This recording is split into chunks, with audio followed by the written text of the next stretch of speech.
Ladies and gentlemen, welcome today to another edition of NASCAR Thunder 2004 on the channel.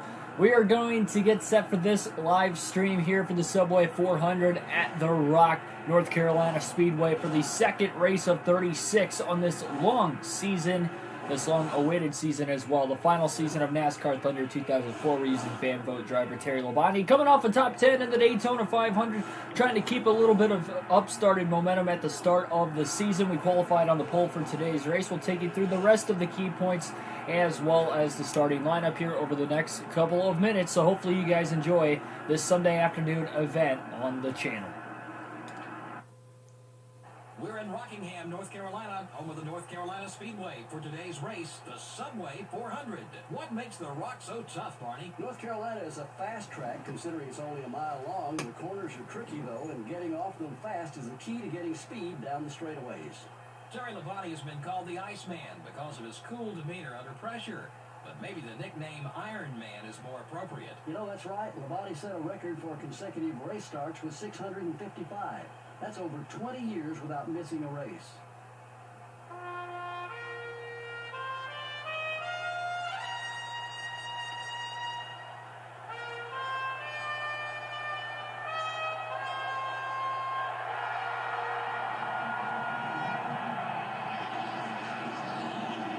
Gentlemen, start your engine.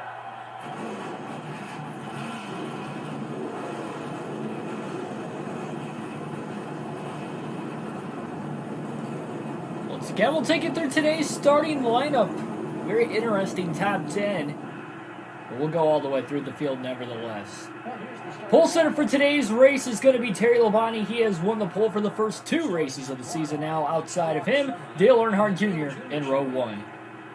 In row number 2, it's going to be Kenny Wallace and the Rocket Man Ryan Newman qualifying up towards the front of the field once again. As we know, he knew how to do well early in his career. In row number 3, it'll be Michael Waltrip and Matt Kenseth. In row number 4, Johnny Benson and Dale Jarrett. Benson and Labonte, Terry Labonte that is, had a pretty big run-in the Daytona 500. Hopefully they don't see each other too much today. Jeff Burton and Elliott Sadler will make up row number 5, starting 9th and 10th. In row number 6, it's going to be Bill Elliott and Terry Labonte's younger brother, Bobby Labonte. In row number 7, it'll be Sterling Marlin and Mark Martin. Kurt Busch and Hermie Sadler is going to make up row number 8. And in row number 9, Jerry Nadeau and Rusty Wallace.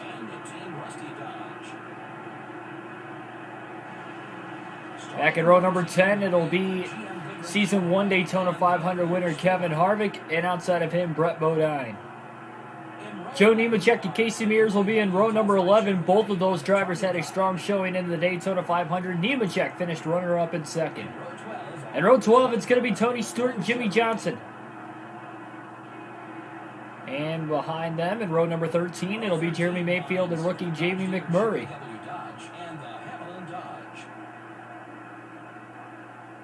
And in row 14, it'll be 2002 Daytona 500 winner Ward Burton, also finished in the top 5 in the last Daytona 500 we ran on Monday.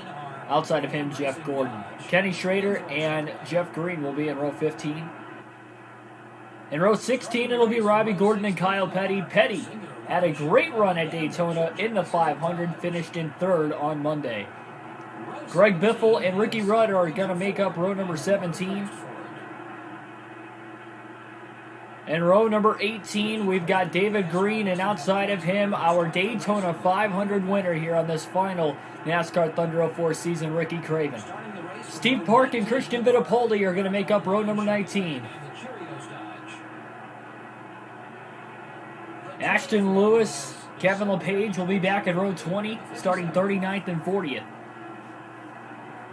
In row number 21, it'll be Kevin Grubb and rookie Jack Sprague. And rounding out the field, it'll be Mike Skinner and Morgan McClure driving the number 4 car. Ethan and Haiti, welcome to the stream. And welcome everybody else just tuning in here on an early Sunday afternoon. 400 miles, 393 laps around the Rock. Green flag is in the air for the second race of the season. Dale Jr. with a great start on the opening lap as he is going to get to the lead after starting second. Ryan Newman trying to make the pass on him, not quite going to do it. Oh, already a little contact. Labonte's in the wall, and around goes Kenny Wallace. Big crash in turns 3 and 4 on the opening lap of the race. Labonte got tight, washed up the racetrack. Kenny Wallace gets turned. A big crash as multiple cars pile up afterwards. Dale Jarrett involved. Brett Bodine, Casey Mears got a piece of it. Brett Bodine took a hard hit in the middle of the pack. Got hit pretty hard by Ward Burton in the 22. It all started when Labonte made contact with the left rear of Matt Kenseth, and after he made that contact, he just shoved straight up the racetrack into Kenny Wallace and Dale Jarrett when they were already 3 wide as well. And once he made contact with Wallace, he couldn't get off of him. Bodine comes to pit road. Somebody got knocked out of the race, that is, after that accident as well. Green flag back in the air. And all that track position for Terry Labonte after starting on the pole is lost. Unbelievable. An ugly start to today's race, that is for certain. It is a long race around a very tough racetrack, and Labonte is just all over the place right now. He looked fast in practice, obviously again qualified on the pole, but it was obviously not a clean start to today's race. That's for certain, and his car just keeps jumping around, and I don't think he likes the handling in that thing early on. The extra damage from lap 1 as well can't be helping. Slight contact now with Kevin Harvick in the 29 in turns 3 and 4. Labonte just kind of waiting for things to separate.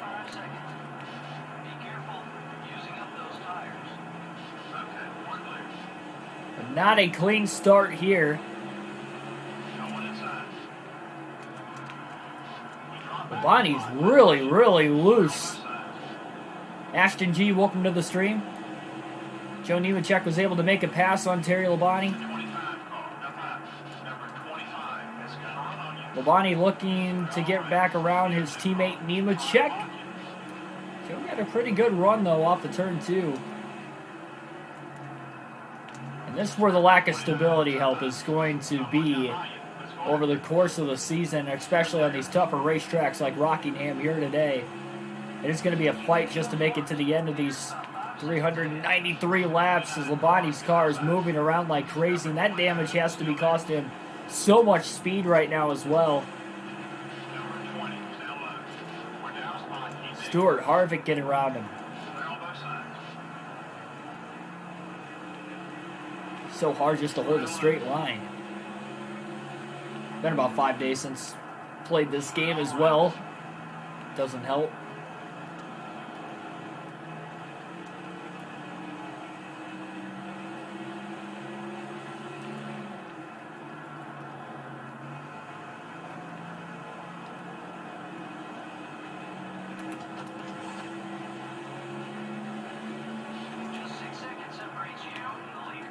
AI really likes to check up going into turns 1 and 2 quite a bit. Labonte was not able to make a pass in practice at all.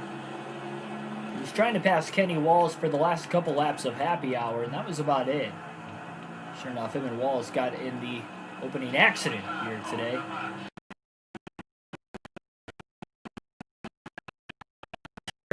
His first pass of the race weekend as he'll get around Joe Nemechek into turns 1 and 2. Remember, comparative to how Season 1 went, the main reason we lost the championship is we weren't making it to the end of a lot of races, especially in the early going, or I should say the mid-going of the season. So whatever happens, obviously, yes, you want to get the best finish possible. We're coming off the top 10 in the Daytona 500, but you do not want to wreck out of the race. And boy, Labonte almost did on lap 1. And he's still fighting the handling of the race car. It is really loose.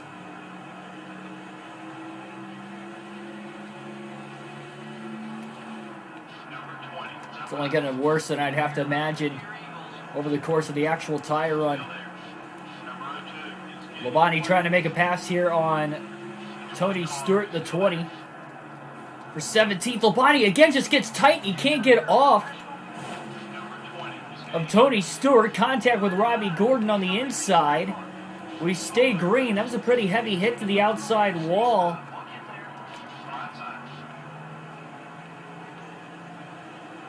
Labonte's going to get right back around Robbie Gordon in turns 1 and 2. More damage now to the 5 of Labonte, and it's already an ugly start.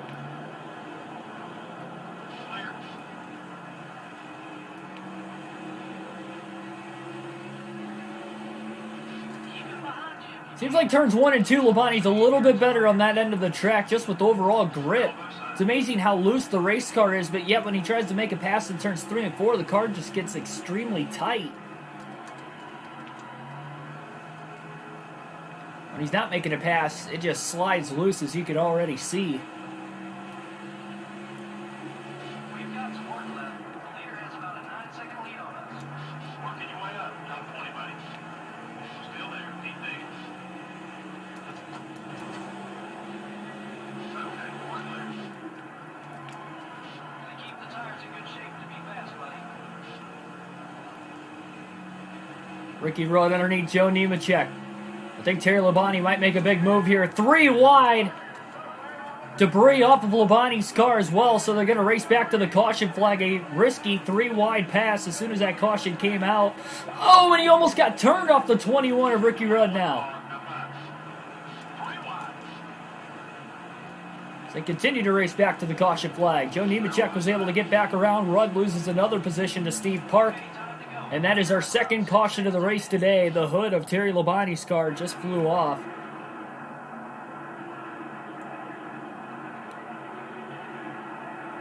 After already sustaining a fair amount of damage.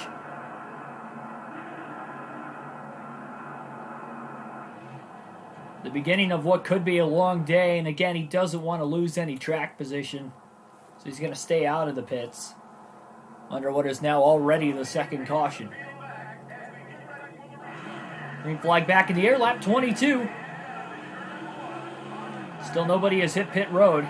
Well, Brett Bodine hit the pits, I guess, on that opening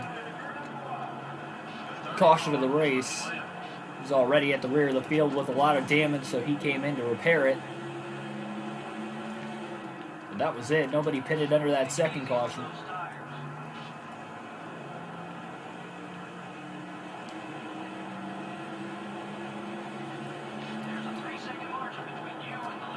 That's one thing that's really hard to understand, too, with how loose this car is. Labonte almost doesn't want to tighten it up under his first pit stop of the day, whenever that's going to come, simply for one reason, because when he tries to make a pass, the car gets tight.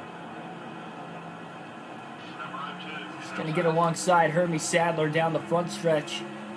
I'm very, very shocked that Sadler didn't try to take a swing. Very shocked that that wasn't the case.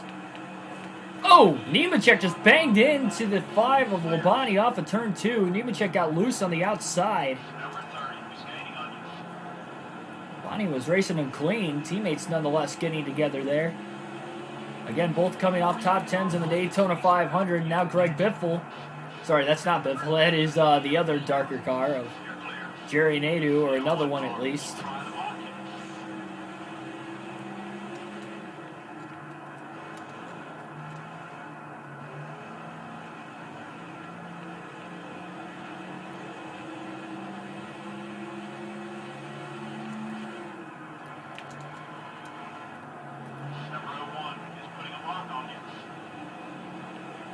Definitely not a fun start for Terry Labonte here today, that is for certain.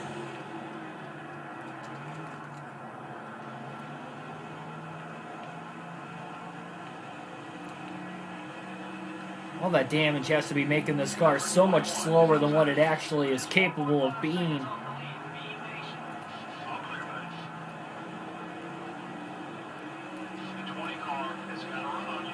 And we have another caution, likely for debris again.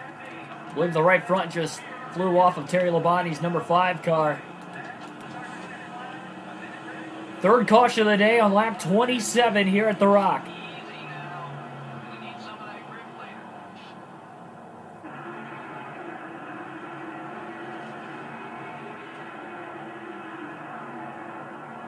Piece of the front bumper, I believe, came off of Labonte's car.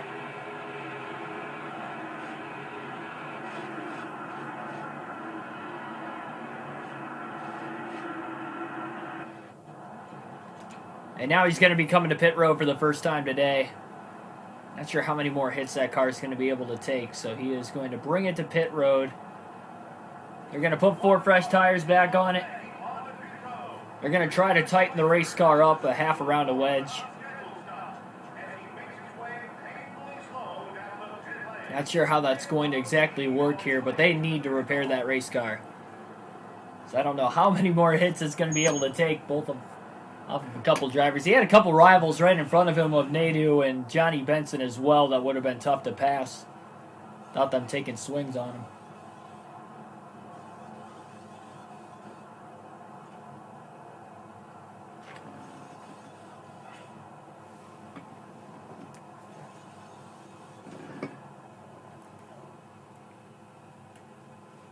So I believe Labonte was the only driver to come to pit road that time. After that debris caution. Trying to do as good of a tape-up job as they can. And he is now at the rear of the field. And having a fight here for this one. We'll see if that wedge adjustment is going to improve greatly. Or improve greatly for the 5 car. Even tightening the race car up, it is still loose on corner entry. Granted, they're just trying to get up to speed. Like David Green might have bounced off the wall on the restart there off of turn 2. Body's still really tight in 3 and 4. Oh, a little contact between David Green and Christian Fittipaldi that time. Bonnie does have a little bit fresher tires. It's going to help him get around Fittipaldi. And again, Fittipaldi with a minor mistake at the back of the field as he bounces into the wall.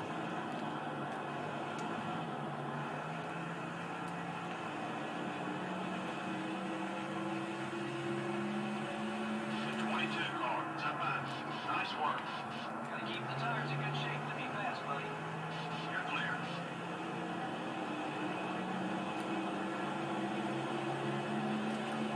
Flat side.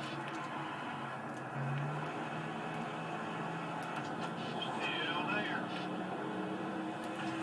Surprised how much grip that car had in the center of the corner to get around Kyle Petty. Easy now. We need some of that grip later. Got one on. It's going to take him a while to get through this pack of cars, even with about 25 lap. Probably close to, well, yeah, probably closer to 25 lap fresher tires considering the 9 caution laps everybody's ran during the first 3 cautions of the race. Position. Clear on both sides. More tires won't help us. Be careful.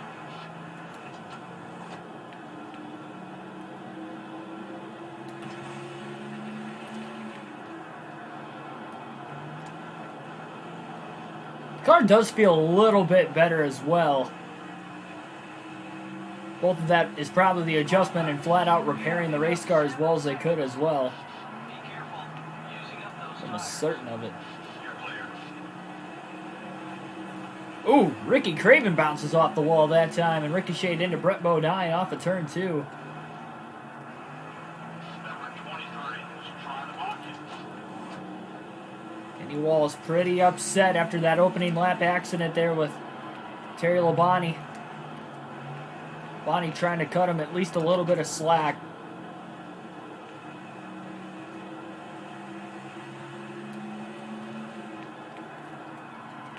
23 car is attempting a block. He's going to make passing tough on you. Bonnie side drafted, or sorry, not side drafted, but share drafted with him just enough to get it below 60. That allows him to make a move, and now he sends it off into 1 and 2 to get by Hermie Sadler as well. So a pretty good job, well done for Labonte getting around both of those rivals. One of which is not upset enough with him anymore, which is Ken Schrader. And again, I'm sure Hermie Sadler would take a swing on him if he had the chance, but Labonte got around him almost too quick into turns 1 and 2 before Hermie could realize what was going on. We don't want him getting beside us. Still there.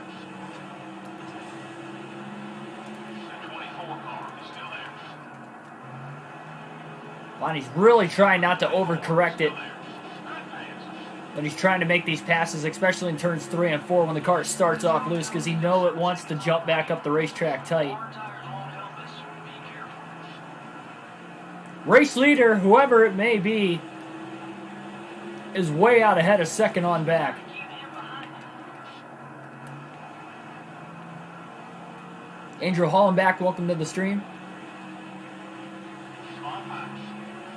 Very well, it could be Dale Earnhardt Jr. We know he led laps at the very beginning of the day after qualifying second. And that's what kind of stunned Labonte at the very beginning of the race as well. It's just the fact that he had about 3 cars pass him through turns 1 and 2. He just did not get a good jump on the initial start, and it put him back in traffic instantly. We gotta pick up 7 seconds. You gained another position that fast. Clear.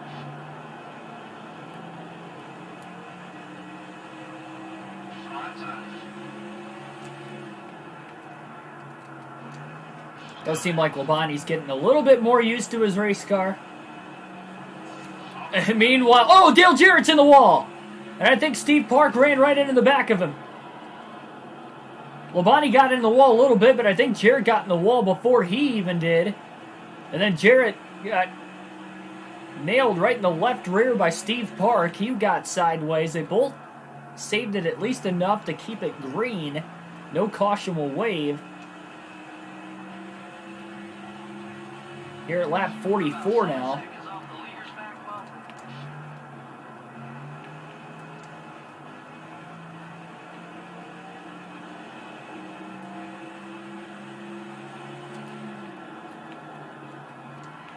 Take it easy on those tires.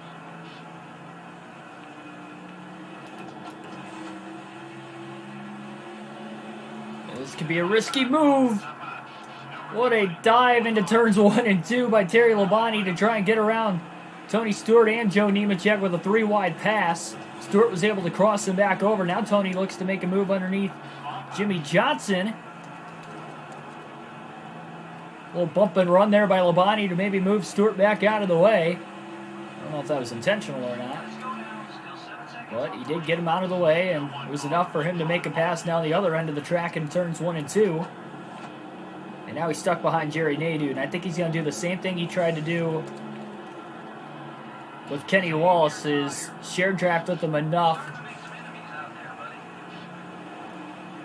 And that's exactly what Terry Labonte did. He share drafted with Jerry Nadeau just enough to drop that rival indicator below 60. He doesn't take a swing at him. He makes a pass going into 1 and 2. And not only on him, he also passed Ricky Rudd in the process. And again, fresh tires are starting to pay off for Terry Labonte early on.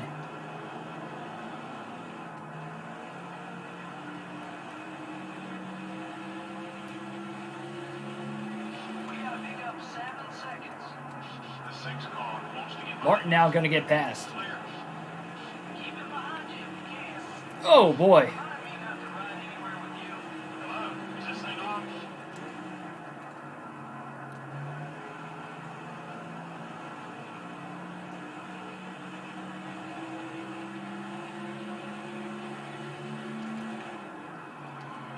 Gotta keep the tires in good shape to be fast, buddy. I think getting into the wall is just going to become a common occurrence throughout the course of today's race. So I'm not going to try to call it every single time Labonte gets into the wall, because this car is as unstable, I think, as what we've really seen at all in NASCAR Thunder 04. I know it's only the second race of this season, but we did an entire season 1. Oh, and Bobby Labonte came right down into Terry. Caution's out. Huge hit.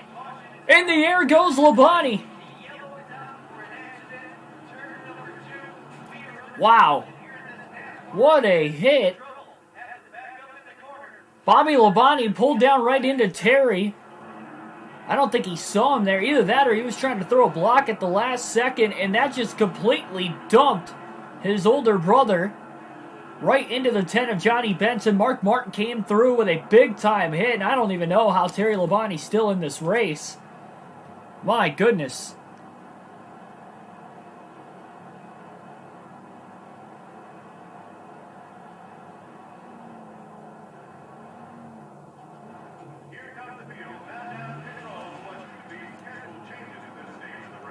A lot of drivers coming to pit road this time. I think virtually everybody's coming to pit road. That's a tough break that Johnny Benson was involved in that accident as well. It had nothing to do with Terry.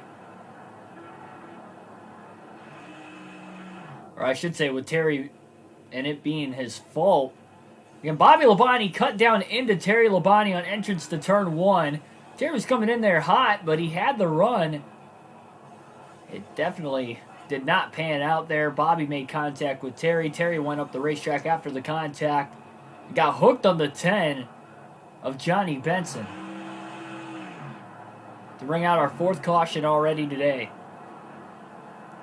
I did see the review. I didn't watch all of it. For Real Radman's NASCAR 08 video. I think I watched some of it.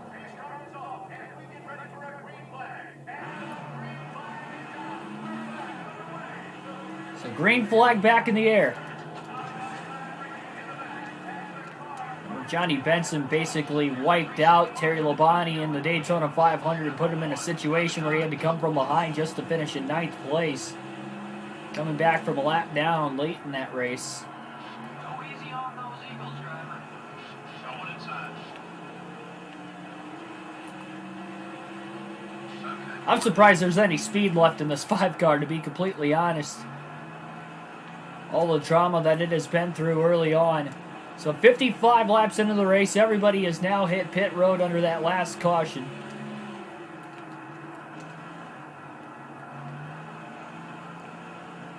And we know Benson's going to be a tough pass now for Terry Labonte. Stay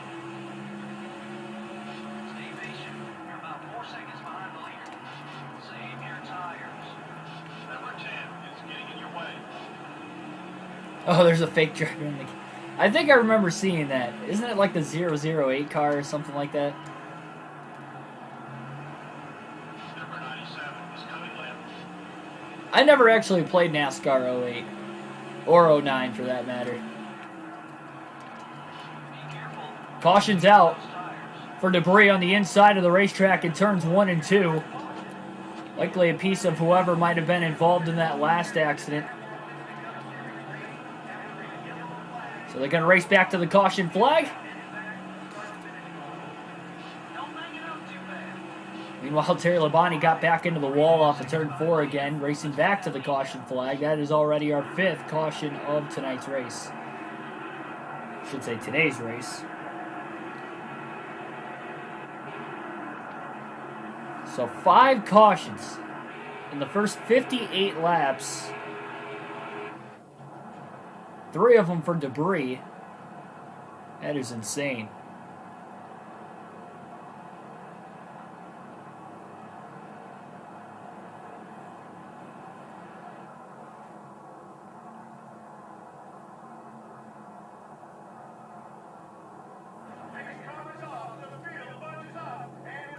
So the green flag back in the air once again. Terry Labonte's just not been taking off on these restarts. And the more and more that we keep getting, it's just hurting him more and more.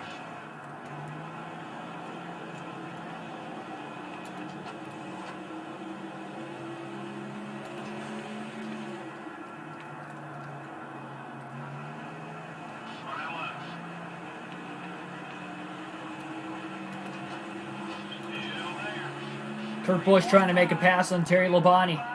Labonte really outdrove Kurt Busch into turns 1 and 2.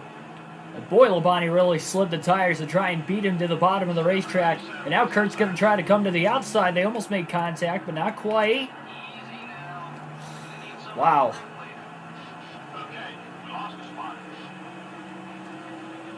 Great pass on the outside by Kurt Busch in turns 3 and 4, but Labonte's not done yet. Drives it deep into turns 1 and 2, and Labonte clears Kurt Busch right back. Nice clean pass of his own. Ricky Rudd trying to make a pass on Kurt Busch now. on those Eagles, driver.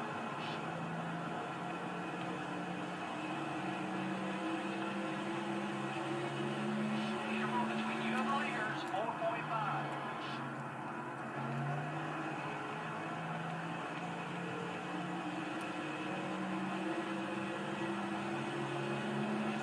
The 97 car coming up quick.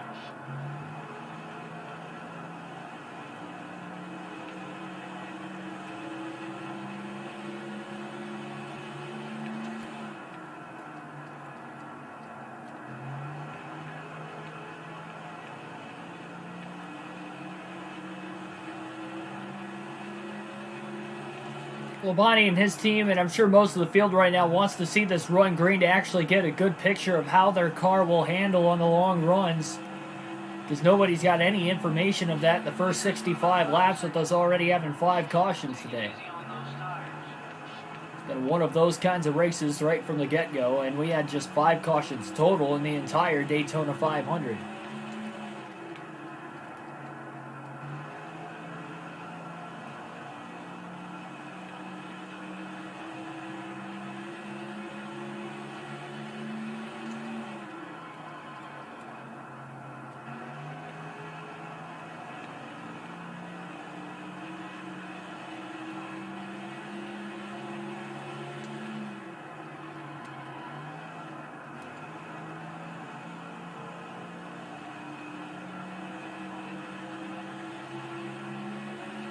Keep hitting those marks.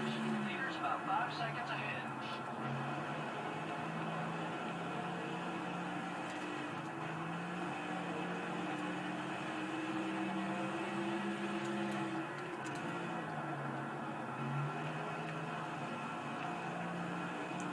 I'll tell you what, without the stability help when we go to tracks like Martinsville, Bristol, New Hampshire, probably Pocono is going to be up there, it is going to be tough, and that includes this race here today at North Carolina Speedway. You've already saw some early issues for Terry Labonte a couple times, bringing out 2 of the cautions for an accident of the 5 cautions we have seen here tonight.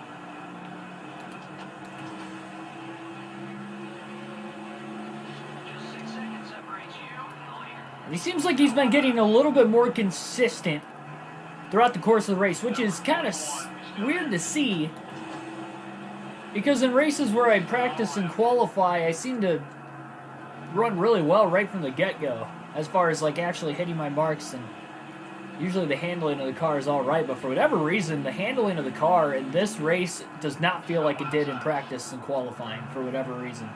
Just made the top 20. The 41 car. Some of that is likely the lap 1 accident, but even, you know, lap 1 when we got super tight in turns 3 and 4, it never did that once in qualifying or practice.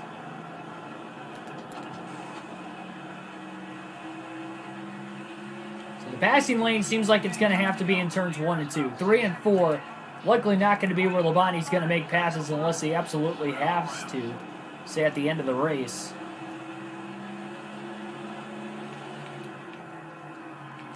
Easy now.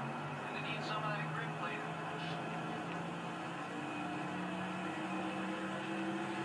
Back into the top 20 after getting around Casey Mears. Still a long ways to go in today's race. You really have to take your time.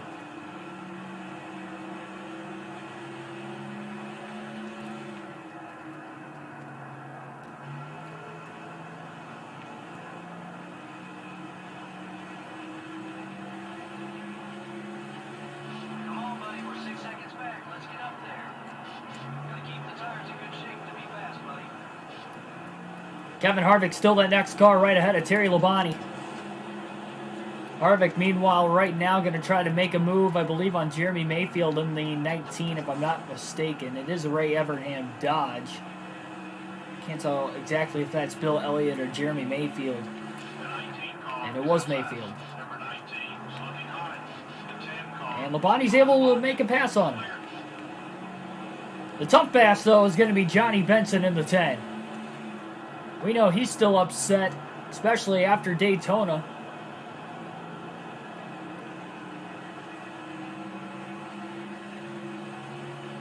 Just 6 seconds separates you and the leader. Labonte just flew right on by Johnny Benson. Didn't even have to worry about him.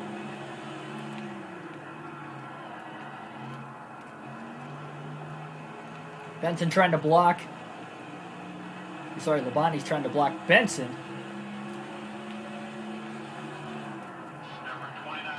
Terry drives it in so much deeper into turn 1 compared to everybody else. It seems like they check up a lot easier into turn 1, and that allows Labonte to get underneath, if not all the way complete the pass before they even get into the center of the corner. So he's got to just try not to risk it too much in 3 and 4. That's a good setup corner to try and get the drive off and maybe get under him in turns 1 and 2. We've seen him do a few times already today. Oh, man, he just slid into his brother, Bobby. In turns 1 and 2, remember, Bobby Labonte caused that second big accident we saw in today's race.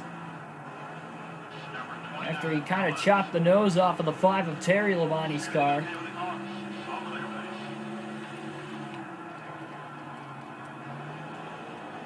That time, it's a little bit of Terry Labonte's fault. But they stay green. Wow, Harvick really drove it in there deep as well. He had about half of his car on the white line. Terry Labonte gets to the inside of Bobby Labonte. And he will make the pass on his brother cleanly that time in turns 1 and 2. There's Daytona 500 winner Ricky Craven. Yes, Ricky Craven won the Daytona 500 on this final season of NASCAR Thunder 2004. And he is running 15th in the early going of the race today at Rockingham.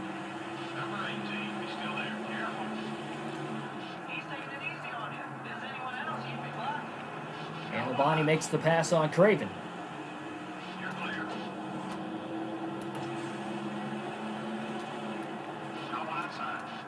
Contact there. The 2 Hendrick Chevrolets. Bobby Labonte trying to get around Ricky Craven now. We're about 7 seconds off the leader's back bumper. Let's try to race a little clean. Things are working well with him. Let's keep it that way. Clear.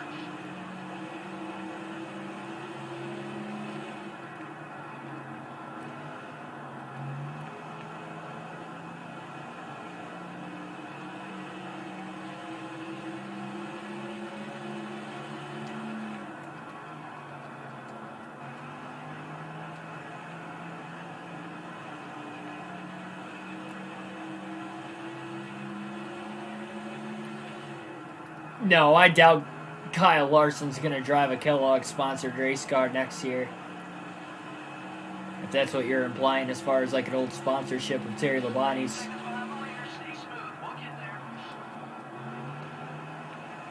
I don't even think Kellogg's has been with Hendrick Motorsports for a little while. I think they were with Roush there in the early 2010s, if I remember correctly. So they haven't been with Hendrick Motorsports in a while.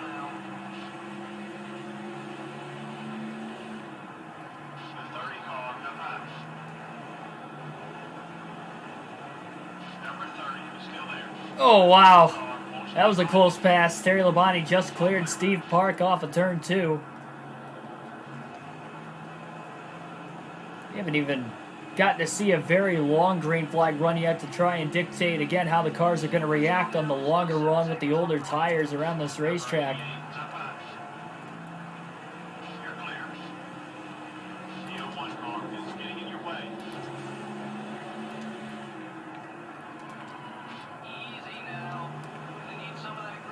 I'm sure Terry's probably frustrated with the way the race started for him after starting on the pole, knowing that that probably shouldn't have happened, and he hasn't had anywhere close to that amount of track position since.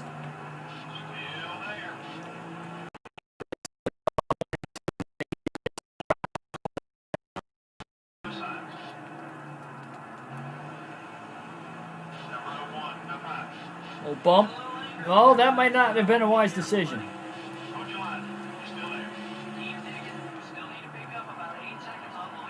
We'll bump and run on Jerry Nadeau, but Terry Labonte at least is able to get on by in turns 1 and 2. I was trying to block Nadeau and make sure he doesn't get alongside of him.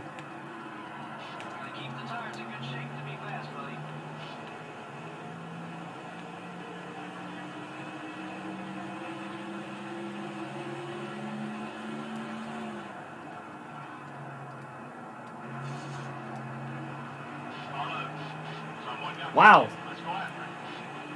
You're halfway off fuel. Best place for him is One of the first times today that Labonte slid into the wall in the center of the corner. Especially nobody to his outside. Luckily, Jerry Nadeau didn't sneak underneath. They were almost 3 wide. I think they were 3 wide once Labonte slid up the racetrack as Dale Jarrett and Bobby Labonte were able to get on by. Pretty much out of nowhere. I don't even know. I knew they were back there.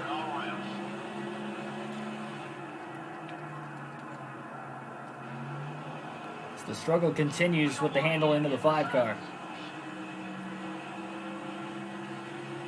Halfway through the fuel run. Number 88, come up. The 88 car is looking right. You're clear.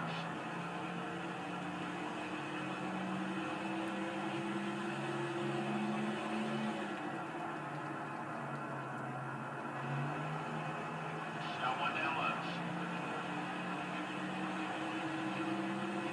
Clear all around. I'd like to see him Good battle going on for 13th between Terry Labonte and Dale Jarrett. on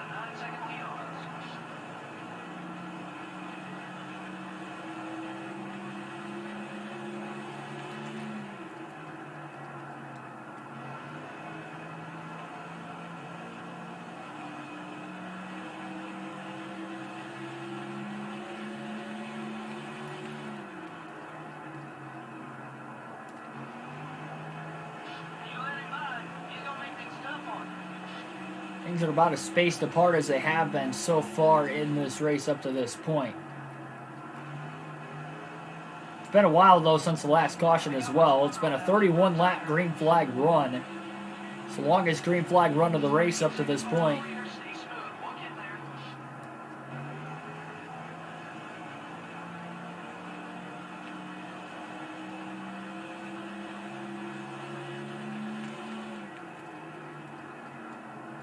We don't want him getting beside us.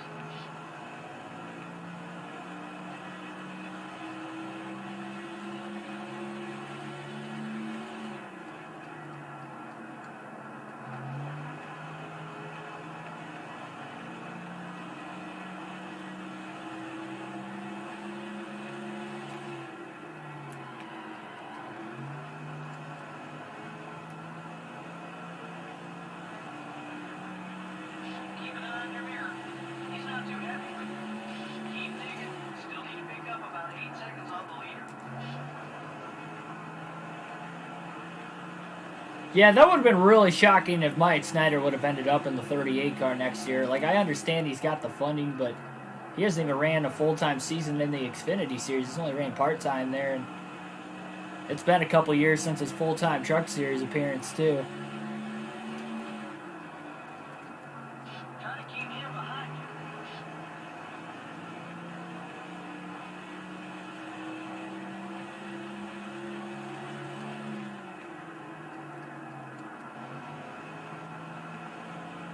Never won any races, I don't believe, in the Truck Series either when he was there full-time for Thor Motorsports. Take it easy out there.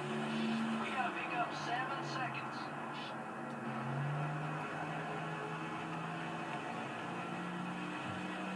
I'd like to see him stay back there.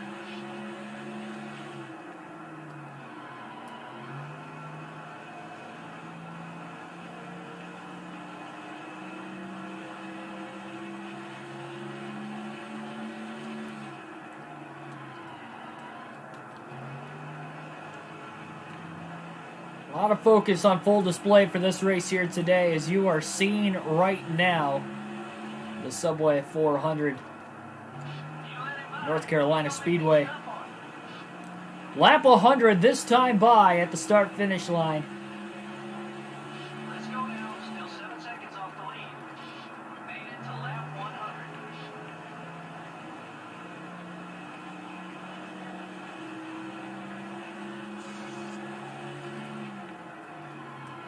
More tires won't help us. Be careful. I think it'd be a blessing in the sky if we can make it all the way through this fuel run as well without there being another caution.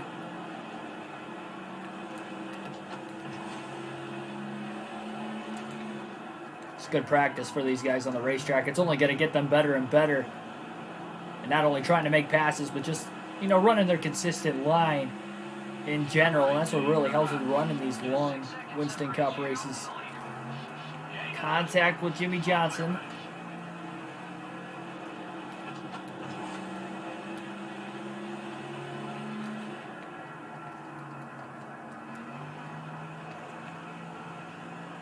Look at the drive off of turn 4 that Labonte got that time. Really beat Jimmy Johnson back to the gas. And drives it in really deep into turns 1 and 2 as he has most of the day to make the pass, and he's up to 11th. Tony Stewart will be the next pass for position. Stewart started back in row 18 for today's race. Don't forget about that.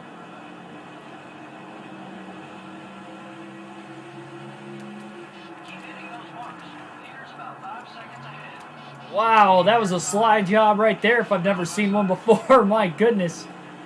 I think Labonte cleared Stewart, then Stewart was just trying to tuck in line behind him to get around Ashton Lewis. Now as Labonte washes up the track off of turn 4, Tony Stewart gets to the inside.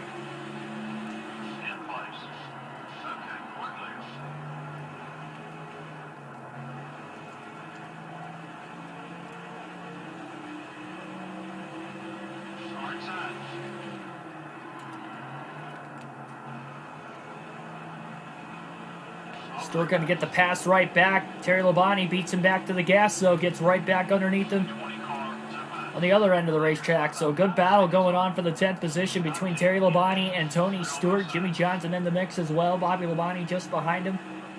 With Dale Jarrett and Mark Martin are the next two drivers ahead in 8th and 9th right now.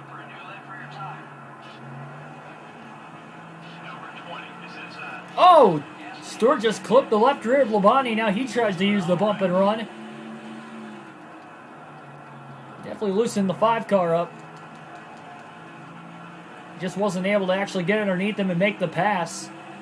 It seemed like Stewart lost a little bit of ground off of it as well. And Johnson is trying to make a pass to his inside, but Stewart puts a block on to hold on to that 11th spot.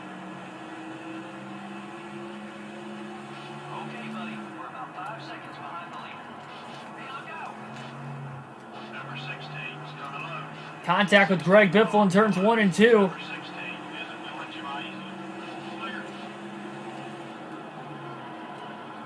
Now Biffle's holding up Tony Stewart. Biffle is a lap car, not a pass for position for these guys. Terry Labonte looked to have had him cleared and got really tight trying to make the pass up the racetrack in 1 and 2. Where that contact came. That time he gets back around him and gets around Tony Stewart in the process as well. Another case of these lap cars just being so tough to pass in this game. Big time drift all the way through turns 3 and 4, and again Labonte bangs it off the wall. Oh man! Very significant contact with Christian Fittipaldi. Labonte still hanging on to 10th. Barely.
Right front tire starting to get very worn out, as he saw on that indicator for a quick moment there in the upper right-hand corner of the screen.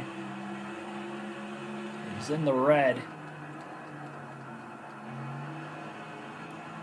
Not that the tires have brought Labonte much grip in today's race to begin with.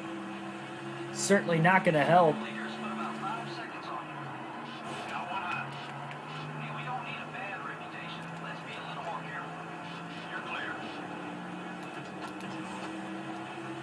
So hard to pass these lap cars. Not giving him much leeway. It looked like Labonte got to the inside of Kevin LePage, and yes, Labonte got tight, but LePage kind of came down the racetrack at the same time, too. It's the battle for the same spot on the racetrack at the same time going wrong. Caused some minor contact. Wow, so some of the leaders are going to short pit here. Very interesting. Keep hitting those marks. Leader's about 5 seconds ahead.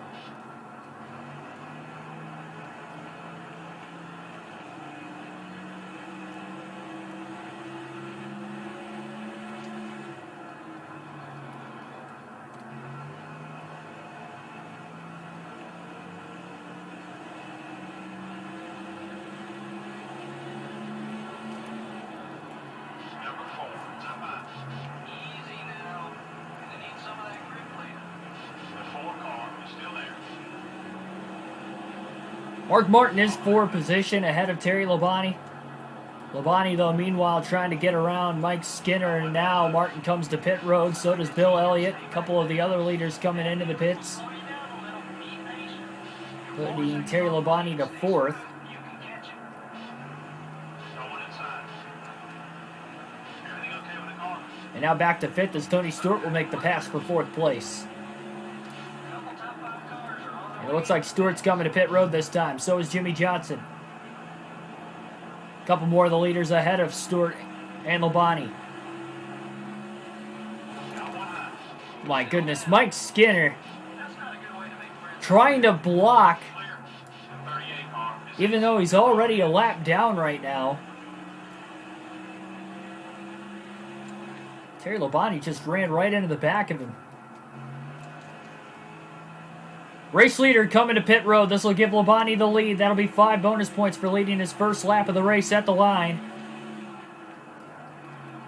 Trying to extend this fuel run out as far as he can, as Rusty Wallace was in the lead at the time. It was that last driver to come to pit road. Take it easy on those tires.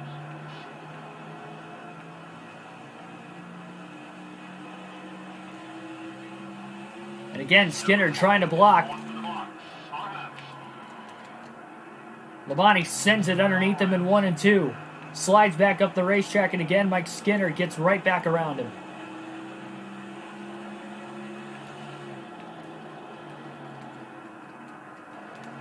Keep it behind you if you can. Just under a gallon of fuel left. Now Mike Skinner finally comes to pit road. I have no clue why he was trying to block Terry Labonte as long as he was. Already being a lap down. Labonte's got a 4-second lead back to Kevin Harvick. Start out left. Number 23 is getting in your way. See these guys mid-pack, maybe even further back in the field for the majority of the day, blowing by Terry Labonte with their fresh tires. There's some leaders coming in. Okay, we're clear.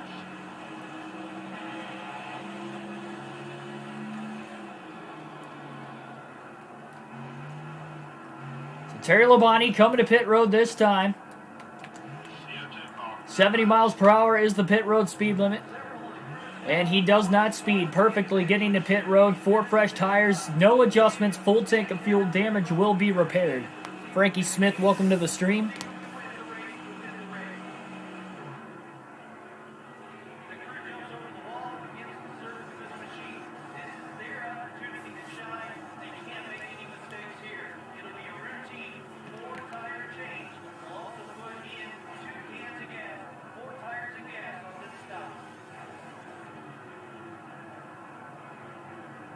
Wow. 19-second pit stop. Again, more damage repaired, but no actual adjustments underneath the 5. Labonte was able to lead a handful of laps by being one of the last cars to stay out of the pits. It will cost him track position after the cycling of green flag pit stops, but at least he was able to get those first laps led there for an additional 5 bonus points. That was crucial because he started on the pole and was not able to lead a lap early. So to lead that lap, I'm sure That's going to be very gratifying. Now he's got 4 fresh tires, and he's going to look to maybe try to rip right through this field once again. So they went an entire fuel run without a caution. Pretty impressive. Compared to how the race started, again, we had 5 early cautions.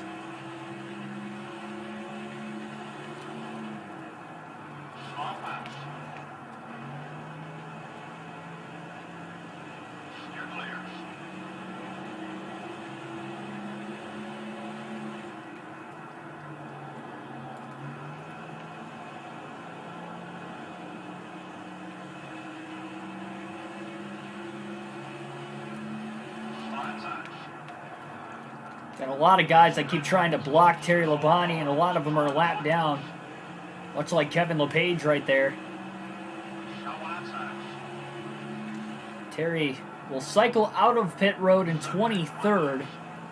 Still on the lead lap. I guess that's all that matters for the moment. Number 4 is attempting a box. The 4 car is outside.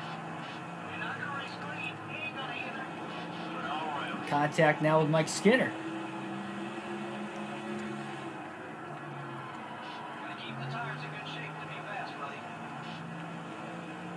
So hard to run consistent lap times with a bad handling car like Labonte's had. It does have speed. Again, this is, well, I guess no longer the same setup. From the start of the race, though, it was the same setup that he had in practice and qualifying. It worked for him. He qualified on the pole.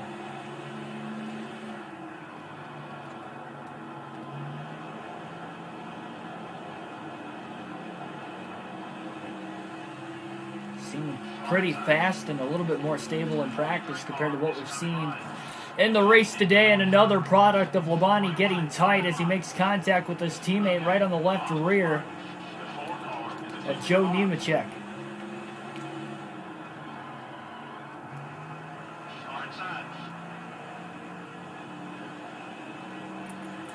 All clear, buddy. Got one high. The 10 car is blowing a mark on you. Clear on both sides. Surprised Mike Skinner hasn't even tried to take a... Well, that's probably why he hasn't taken a swing. I thought it was still a minus 60. I guess it went down to minus 56 with a couple clean passes that Labonte was able to make on him. Keep him behind you if you can. Up another spot. Again, Terry trying to get around Joe Nemechek. He gets so close to clearing him, and Nemechek just gets shot out of a cannon every time off of turn 2. And now Labonte's back in the wall again. And all that time he was starting to gain is lost, as well as a position to Casey Mears. 42 car is right behind you. Car inside. We don't want him getting beside us. Clear.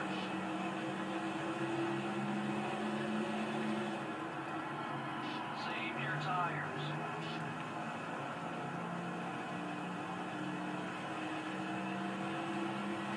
Been just over a 70-lap green flag run here at Rockingham. Again, the second race of a final NASCAR Thunder 04 season on the channel.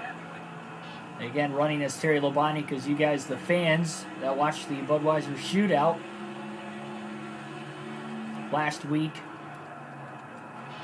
were able to pick a driver, a fan-voted driver. Terry Labonte received the most votes that day.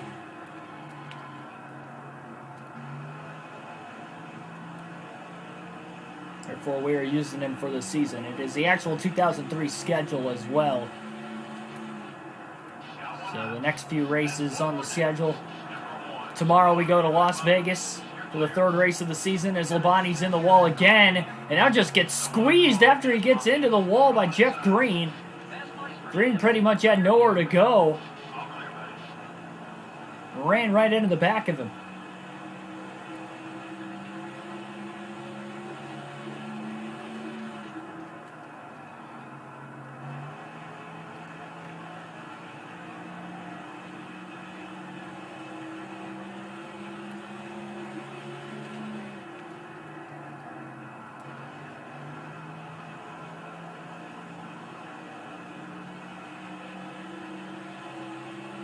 Tim Irvin, welcome to the stream. The 41 car now low. Falling back. Focus on your marks, buddy. Casey Mears again making another pass.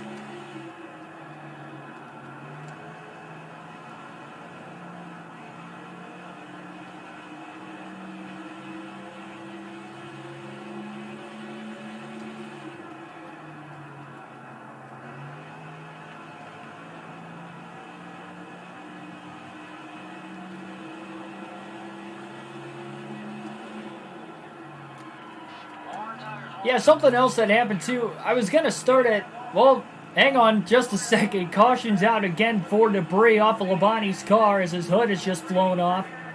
That is the 6th caution of the race today.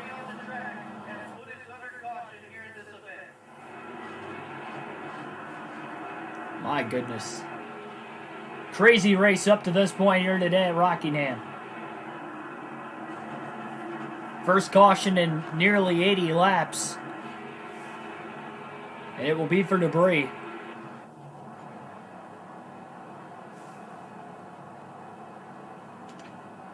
So Labonte's going to come to pit road.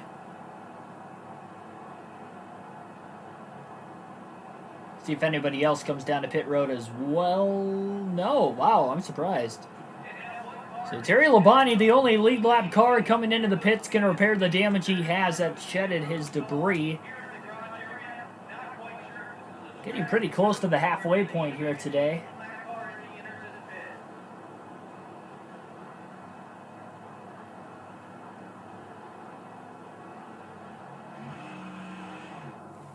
Yeah, we did start. We were supposed to start at noon. My camcorder that I got that was new, I plugged it in to charge it, and it never charged one way or another. So I don't know if the battery's broken with it or whatever, so we can't use that today. Unfortunately, hopefully we can use it tomorrow. So I don't know what the deal is there. But anyway, because of that, I didn't end up starting the stream till about 12:30 instead of noon Eastern Standard Time. And yes, Packers do play the Titans tonight. We'll probably end up losing. I guarantee Derrick Henry's going to go off, and he's going to help the Titans get the win. If I had to predict, I would say the Titans would win the game. Because Packers do not have a rush defense. I kind of mentioned it a little bit during our stream last night. So fresh tires on Terry Labonte's. Well, so much for the fresh tires. My goodness. That was a rough one. Just trying to get up to speed into turns 1 and 2, and the car just turned straight left. Pretty long drift and a pretty good save, but that is not what Labonte had according to plan when we went green. And that has just been the story of the day for Terry Labonte. He has just not had great handling of that race car.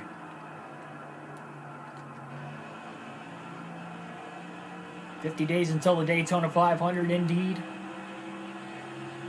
We're getting closer.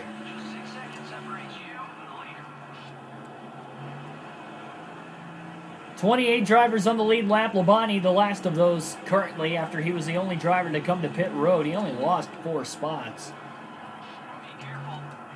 He's 24th at the time of the caution.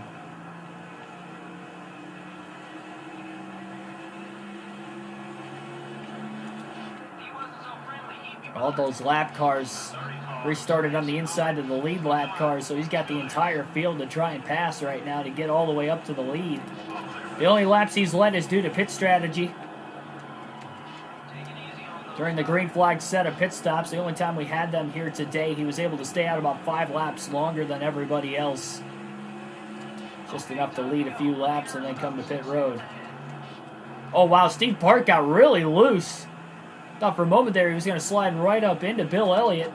Sorry, that's Jeremy Mayfield in the 19, the other Evernham car.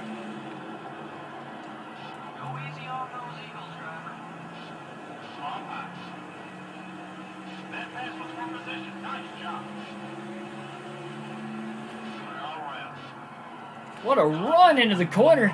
Labonte slid so much into turns 1 and 2 that his right rear was what tagged Jeff Green's left rear. and not the right front of his race car. Take care of those Goodyear Eagles. It has been a struggle all day for Labonte. The fact he's still running at lap 150 is pretty incredible, to be completely honest. There's just not a lot of room. More contact with Jeff Green now. You're clear. Save your tires.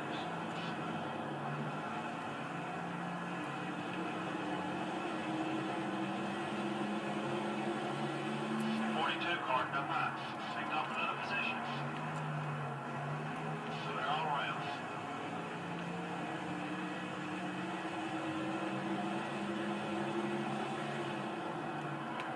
More tires won't help us.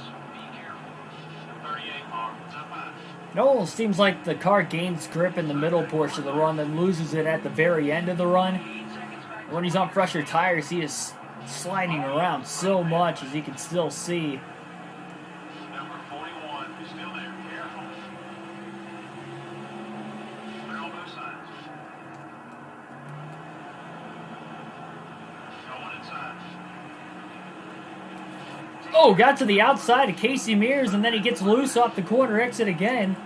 Tagged the 41 car, lightly tagged the wall as well. The 41 car is outside. The sad part is, it looks like I'm trying to rush the corners, and I'm not. The car's just handling it so terribly.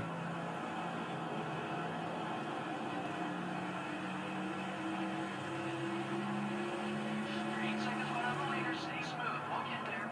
Long high. It's crazy, because again, majority of the time it's loose, but if we try to make a pass, sometimes it just gets super tight, and we can't actually pass them, and that's when we get hooked. Our right rear on the right front, or something like that right there, where it grabs too much. They're on both sides. And I'm not sure why it does that. Number 25 has got a run on you.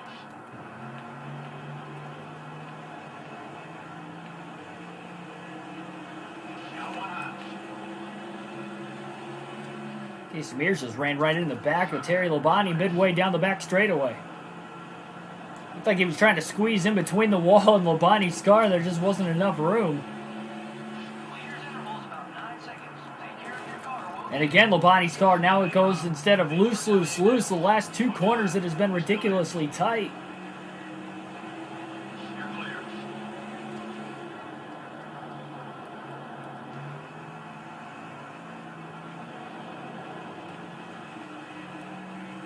Right side. 3 wide. 3 wide, another slide in the entrance to turn 1. Well, luckily it got loose instead of tight that time. He was able to keep it off of Jack Sprague when he was 3 wide underneath both Sprague and Kevin LePage. LePage was able to actually get a run off of turn 2 on the outside to stay in front of Labonte. Now he's trying to block him, and he blocked him enough to where he made contact with him. be smooth. Even though LePage is one of the lap cars, he isn't even on the lead lap. It's just the way the AI races on this game.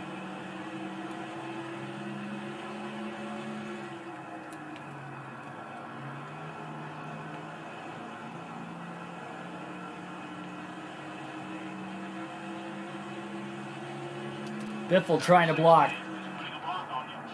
Keep an eye on your mirror. He's not too happy with you. You're clear. Bonnie makes a move now underneath Mark Martin. When you get ready, buddy. I am very surprised the rivals, Hold it steady. Terry Labonte, have not really made a large impact today. That's how you want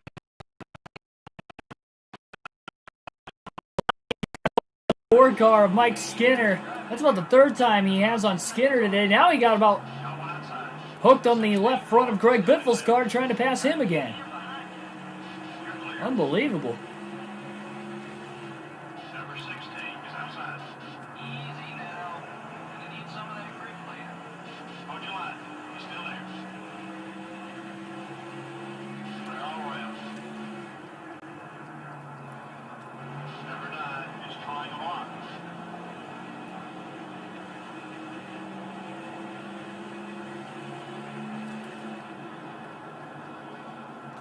I'd like to see him stay back there.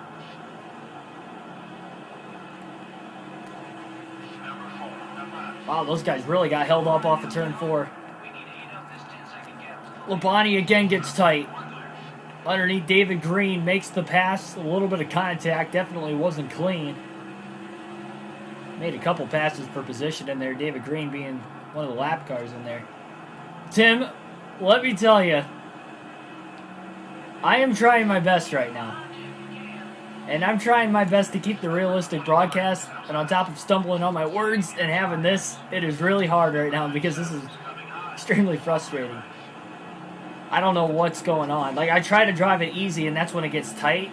And when I try to drive it hard to keep it from just pushing up the racetrack, especially when I'm trying to make a pass, that's when it slides, and then the rear tires create a bunch of smoke.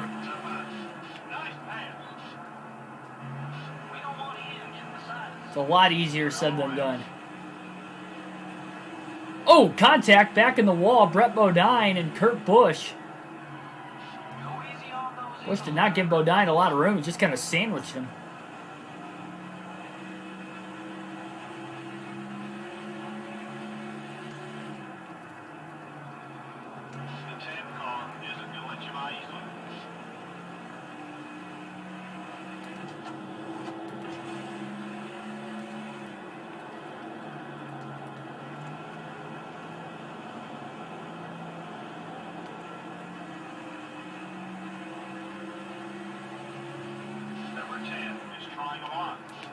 Such an awkward angle into turn 1 when these guys try to block as well.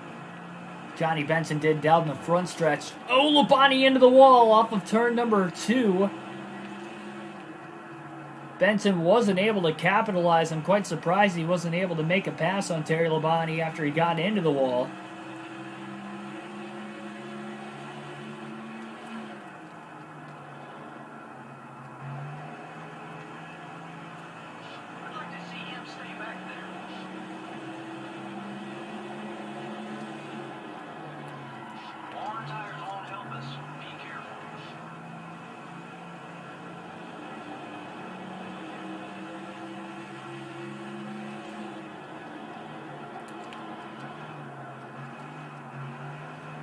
You can really see how much more of a struggle it is with the limited stability help that we had versus none right now.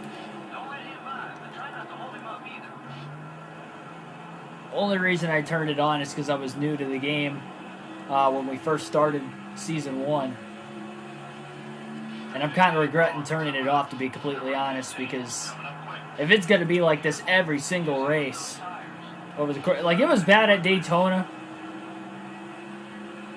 later in the tire run, but I mean, if it's going to be like this every single race, this is going to get really old really fast.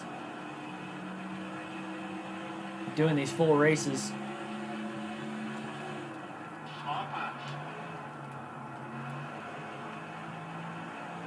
Number 45 is still there. Take it easy. You're clear.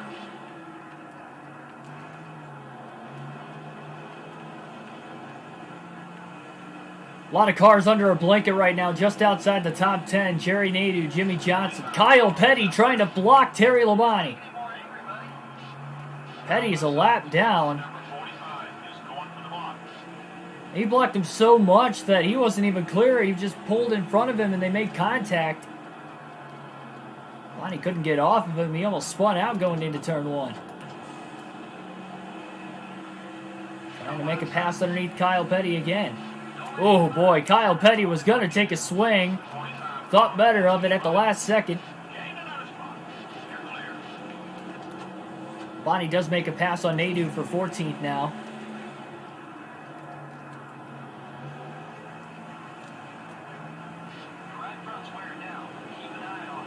The right front fender is getting really damaged right now on Terry Labonte's car as well. He really doesn't want to make contact with anybody else on that part of his race car. But it's just so hard, especially as he's trying to make passes. So now he gets around Robbie Gordon. You'd usually see him block here, but I guess you guys are friendly out there.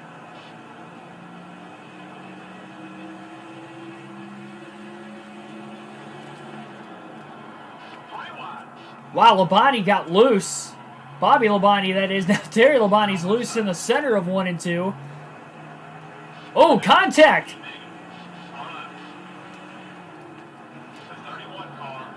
Bobby Labonte washed up into the car on his outside. I'm not sure who that was. I think it was Dale Jarrett.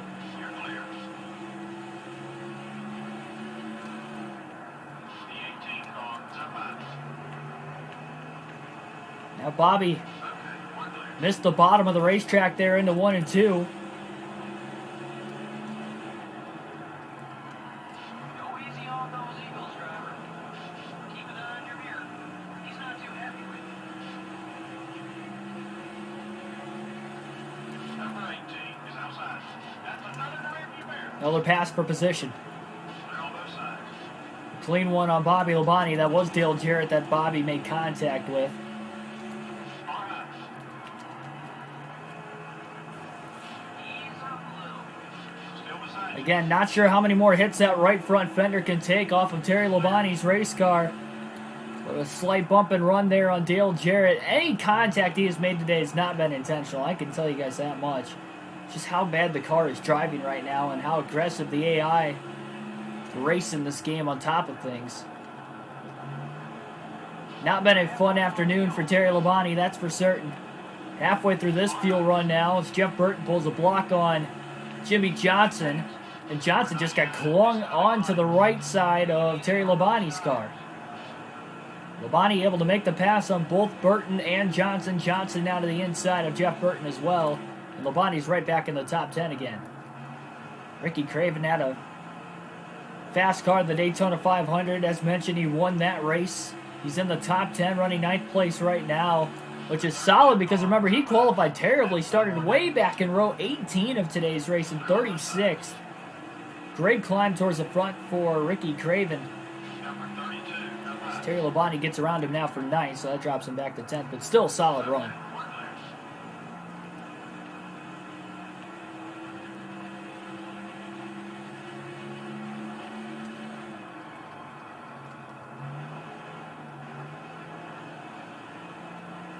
Seasons can't be won this early in the season, but they can very well be lost, and that is pretty much the main focus of racing early in the year with a full season championship.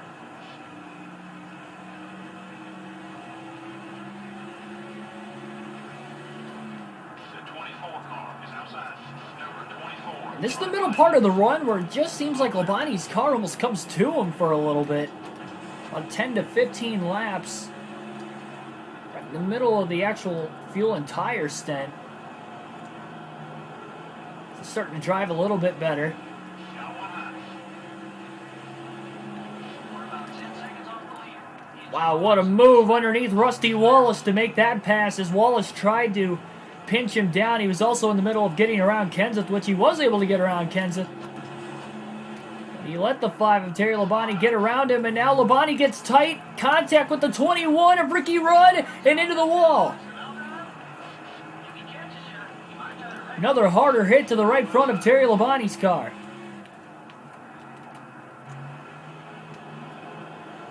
Number 38. Now left. First the initial contact with Ricky Rudd in the 21, and then it just kind of ricocheted him into the wall. easy now. Gonna need some of that grip later. The 21 car is coming high. He's been talking about you on the radio. Okay, you've got some driving to do. Leader has A lot of cars have been coming to pit road over the last couple laps. Most of them were already a lap down. Very few drivers on the lead lap have actually come to pit road. That entire right side of Labonte's race car is really well damaged.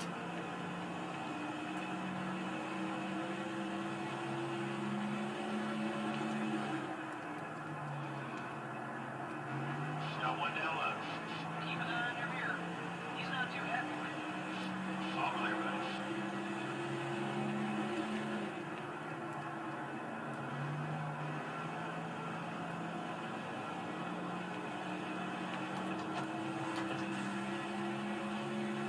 Keep digging. Still need to pick up about 8 seconds on the leader.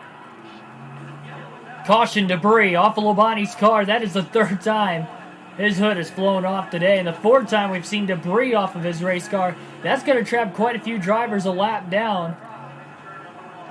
They're going to race back to the caution flag. At least Labonte can hit pit road now.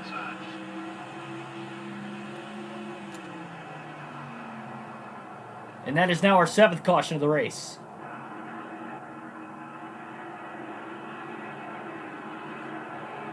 Didn't show the hood flying off there, but the hood did come off of Labonte's race car.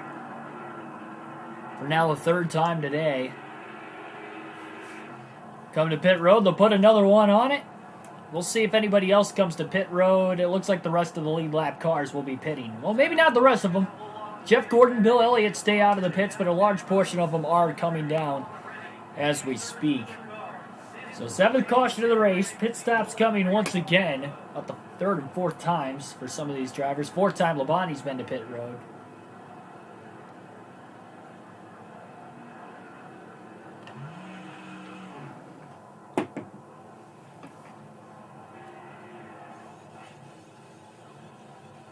And again, no adjustments being made. Labonte already tried to tighten the car up a little bit, but if he tightens it up more, then it's just going to get too tight because it's loose majority of the time to the corner entry. But like a couple times within like a 10-lap stretch, it just gets super tight, and that's when we hit somebody. And if we're hitting them with the right front, then it's because it's pushing tight into the corner. But if we hit them with the right rear, obviously it's because it's getting loose. We're deep in the field. Be careful and start working your way up. So that really trapped a couple of guys a lap down. I noticed Dale Jr. was one of the drivers that came to pit road already. Lead lap cars on the outside, lap cars on the inside. Green flag back in the air. Lap 190 here at Rockingham. There are a couple lead lap cars that did not pit as well under the caution.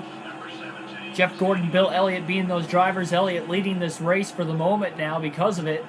So that will give him 5 bonus points early in this season. And still about midway through today's race.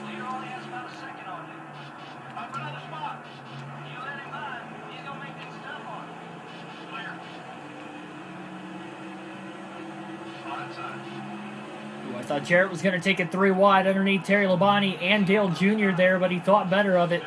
Kenny Wallace and Robbie Gordon are really holding up the outside lane.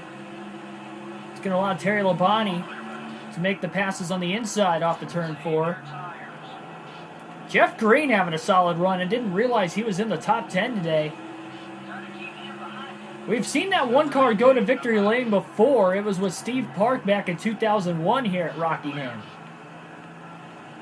So DEI showing a little bit of that same speed out of the one car, but this time with a different driver of Jeff Green today.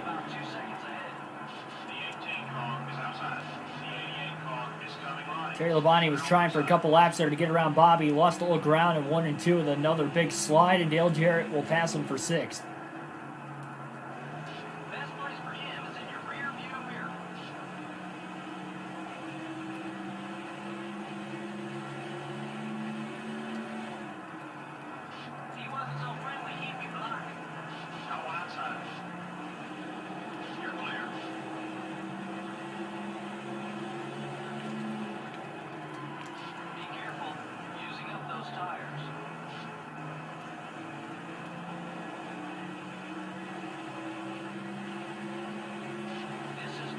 Another fight it out kind of a day, a much different one compared to the Daytona 500 for Terry Labonte. This one, it's just been a terrible handling race car.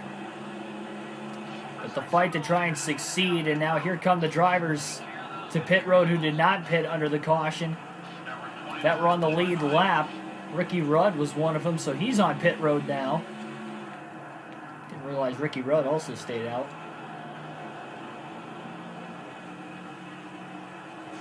Labonte in the wall off of turn 2, and now the right front severely damaged again. Just like that, one hit off the wall later. Oh, Harvick just about squeezed Terry Labonte into the wall. They were 3 wide. Jeff Burton was under him.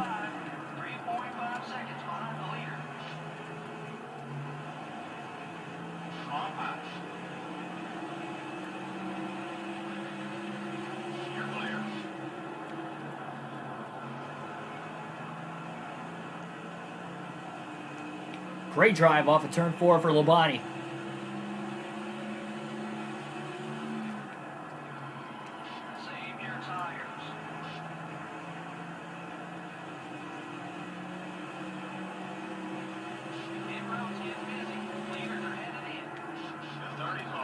That was a block right there. Steve Park had a big head of steam going into turn 3.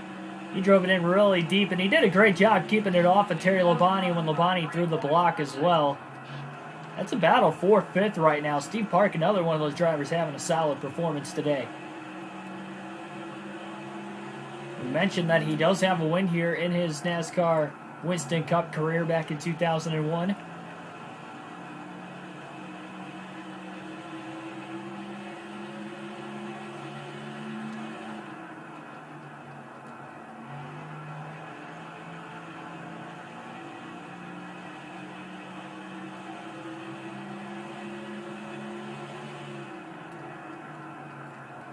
We are just past the halfway point.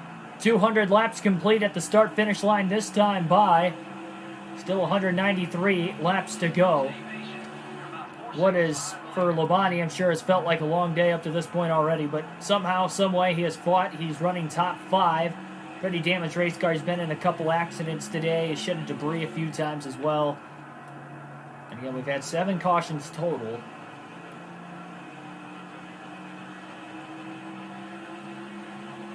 That's already the season high 2 races into the year, as we had 5 the entire Daytona 500. We're on pace to setting the record, by the way. The record is 13 cautions, race on the channel. These full race live streams. That's happened a few times. We're on pace for something like that again here today. Don't want to see that have to happen. Something else I also want to mention. Races like this where I bring out a couple cautions, and I know it's not my fault and I'm trying my hardest to not wreck the car. But when I wreck, you know, like 2 times like we've seen already today, and I've shedded debris 3 times already too, and we get the cautions and that's what traps these guys a lap down and improves my positions, I really hate to have to race like that. I really don't like doing that. And it's not my fault either, but it's just the way it goes sometimes, especially with this game and how terrible this car is at the track today. Okay, buddy. We're about 5 seconds behind the leader. It's really a tale of 2 stories between how the car handled in practice and qualifying and how it's handled in the race. Even in practice, happy hour, we were fastest in happy hour. I think we were second in first practice.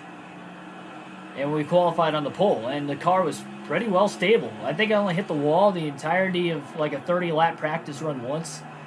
Didn't hit another car. But we hop into the race, and it just handles like junk. Completely different from where it was in practice. The damage only making it worse throughout the course of today's race as well. Park makes the pass on Labonte. Big crossover by Terry Labonte. Get right past Steve Park. And Jeff Burton for that matter. Cleared them both in turns 1 and 2. Haven't seen many clean battles for position either. I hope to have that happen throughout the course of today's race. Some point. We have one going on right now between Steve Park and Terry Labonte. They're racing aggressively, but they're racing clean. That's what you like to see. As they go back and forth. Good drive off of turn 2 for Labonte as he tries to pull away from Park.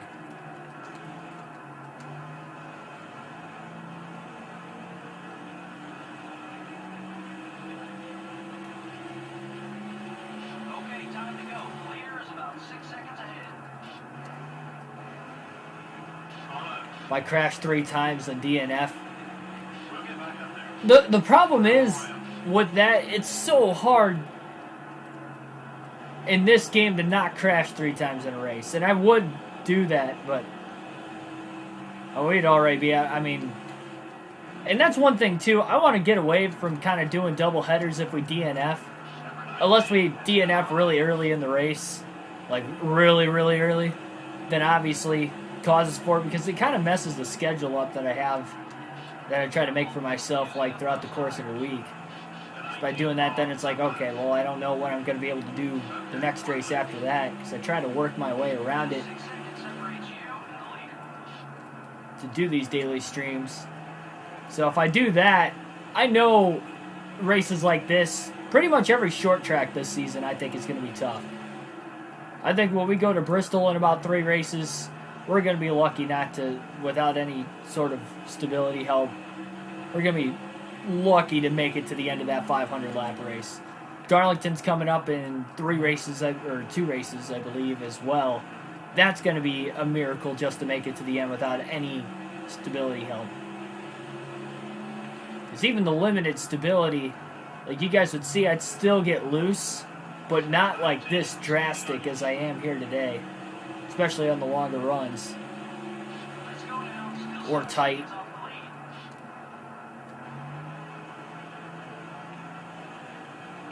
I will do my best.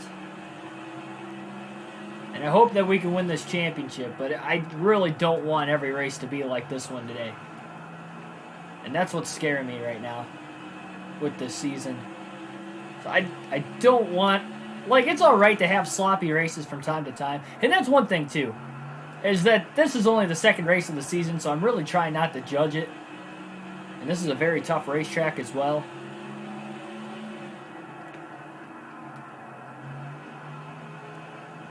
But, I mean, if we're going to have this every single race, I mean, that's not the realistic racing I like to put forth.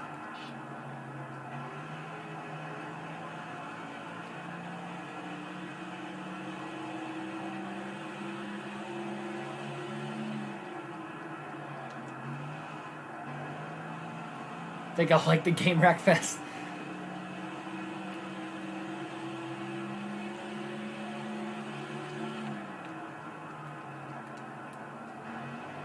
Wow, there are so many drivers a lap down right now. Sterling Marlin showing 1 lap down in the 8th position. So that last debris caution really trapped a lot of guys 1 lap down.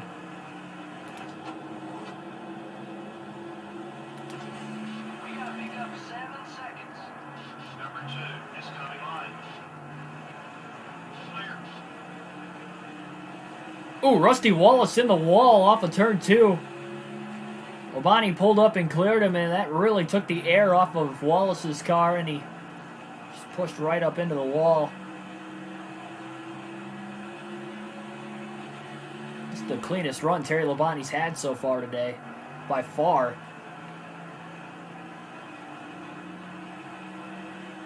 Outside of those first couple laps on the restart where he was battling with Steve Park for position. A lot of clean racing, clean sailing up ahead of him. I'm sure that's got to help.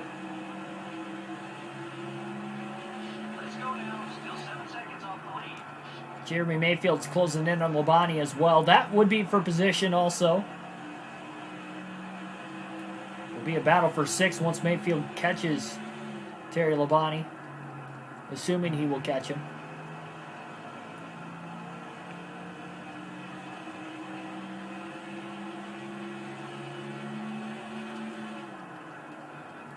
Your right front tire's wearing down. Try another line or you won't last.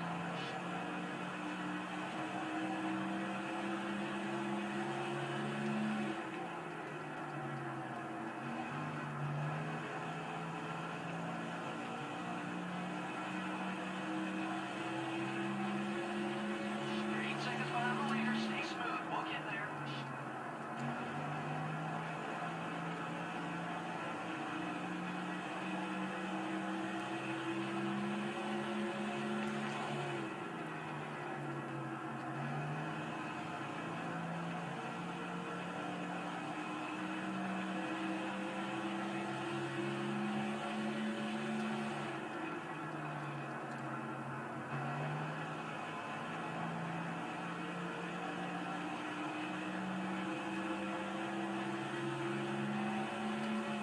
We're going to alternate to the different camera angles for the first time in this race here today. We're going to see how this is going to go.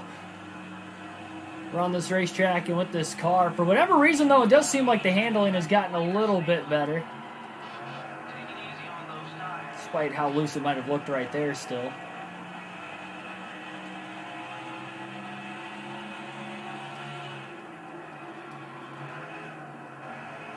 Fuel tank ought to be about half empty.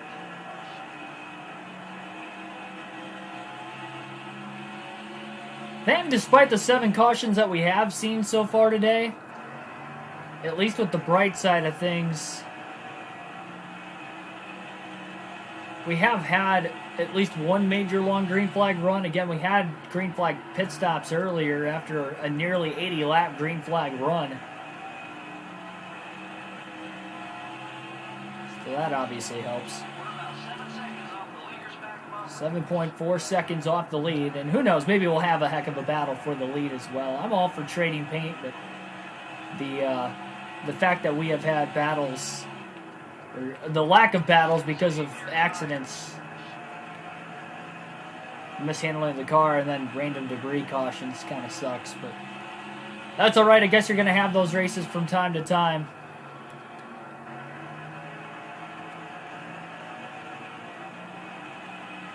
Just hopefully it doesn't become a common occurrence. Gotta pause the game for a quick second again. I don't like doing that usually, but I got my laptop on my charger before we started the race. That, and it messes with the rhythm. This is definitely one of those rhythm kind of video games when it comes to NASCAR racing. We gotta pick up 7 seconds.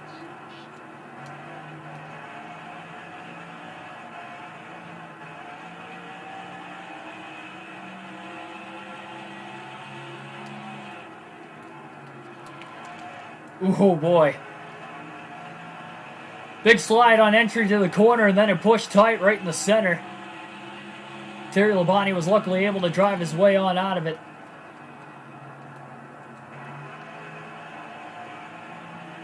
About 9.5 gallons of fuel left in the race car, as you see right here. Again, they are past halfway through the fuel run. And Jeremy Mayfield starting to close in a little bit of ground once again as he'll pass the lap car of Dale Earnhardt Jr. Continue to close in on Terry Labonte. Terry's about 6.6 seconds off the race lead right now.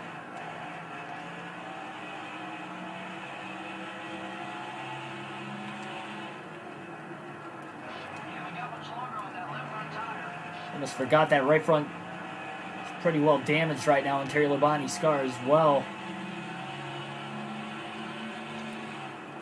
As soon as he made contact with the wall a couple dozen laps ago, he was able to get away from a couple guys. And now Jeremy Mayfield to the inside. He'll make a pass.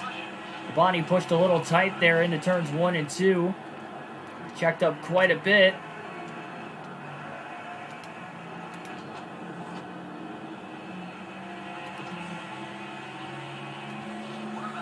As you can see right here, we are running that Tony the Tiger paint scheme we ran during Speed Weeks at Daytona as well. I'll change the paint scheme before we go to Las Vegas tomorrow. Another 400-mile race. First mile and a half of the year as well. At Las Vegas. Start time is going to be at 7 p.m. Eastern Standard Time tomorrow. Oh, man. Huge block by Jeremy Mayfield going into 1 and 2. That just chopped the nose off the 5 of Labonte, and now he gets into the wall there off of turn 2. A hefty block there by Mayfield. Junior looked low, couldn't quite get to the inside of Labonte. Big dive going into 1 and 2. Mayfield checked up big time. And Labonte was able to pass him right back now for 6th. Oh, Mayfield in the wall off of turn 2 as well. That doesn't help.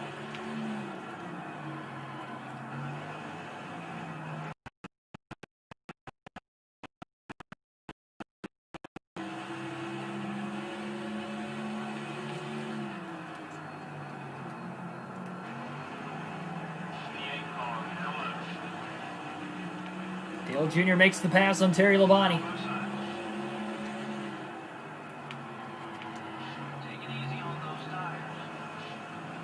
By the way, though, the 6th position right now is as high as Labonte has run consistently throughout the course of the day. It seems like by the end of a fuel run, he does obviously gain time.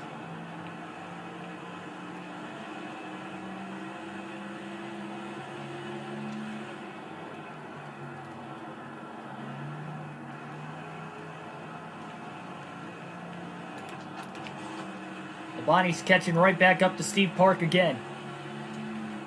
for 5th. 30 car, no pass. Labonte slides into 1 and 2. Okay, we're clear. And in the wall slightly, and now the right side of his race car, right on that right side door, is extremely damaged again.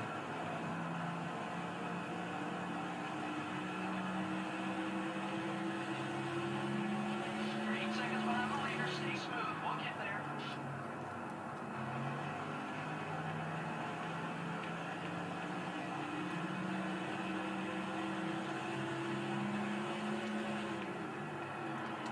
Easy now. Gonna need some of that grip later.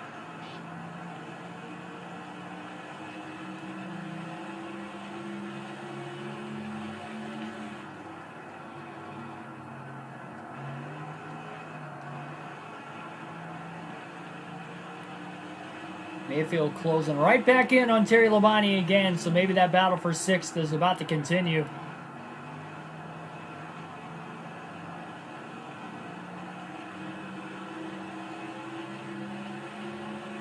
Only 8 seconds back to the leader. Stay hungry. Number 19 is passing low. The 19 car is down low. Nice clean pass for Mayfield. Keep digging. They're all around.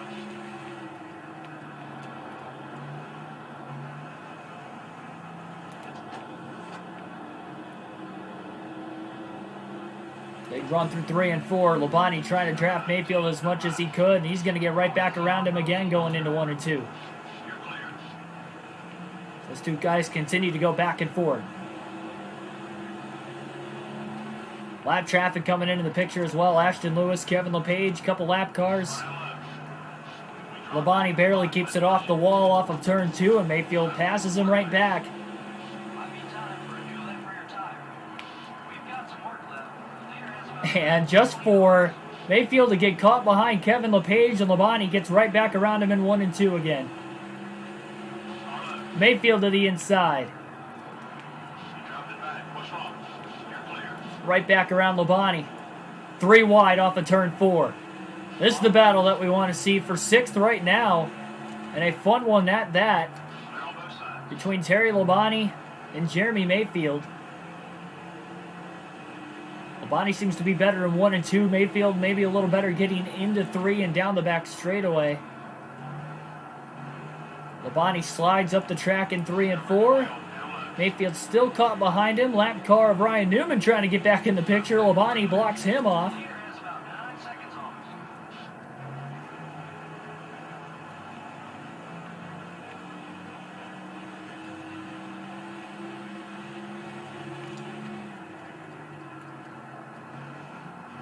Yeah, NASCAR, the final year they used the racing back to the caution flag rule was in 2003, so that's why it is a process in this game. They actually took it away midway through the 2003 season. That was like one of the mid-season rule changes, the bigger ones that they made. I think they made that rule in play, I believe, before the second Talladega race, if I'm not mistaken. I think the second Talladega race was the first race they stopped racing back to the caution flag whenever there was a yellow safety issue. So yes, we won't have to worry about that at all in NASCAR Chase for the Cup 2005.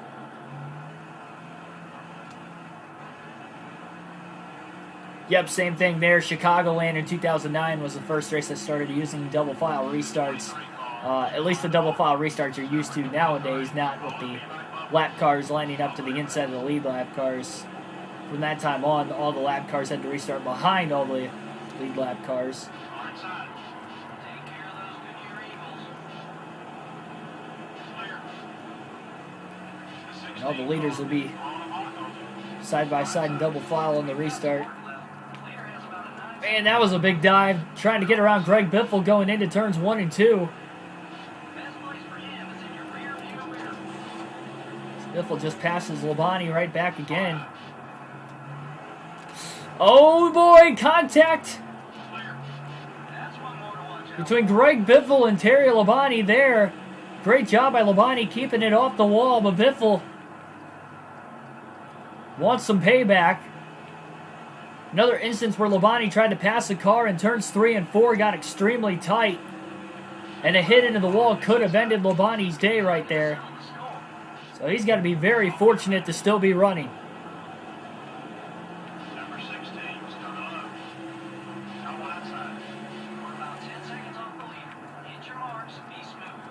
Going all around.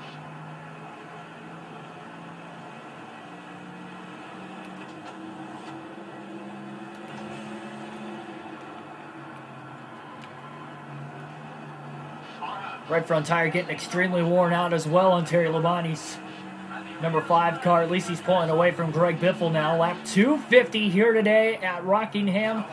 More contact now on the right front. That time it was with a lap car of Jack Sprague. Kind of pinched him off right in the center of the corner. Labonte tried to gas it up. Contact, he's in the wall. And Jeff Burton just ran right into his left rear on corner exit. Labonte still running and still in 6th. Somehow Mayfield hasn't gotten back around him yet. But a lot of ground lost from the 6th place car of Steve Park, and obviously with the race leader as well. So now we have more drivers coming to pit road. Mayfield coming into the pits, a couple lap cars.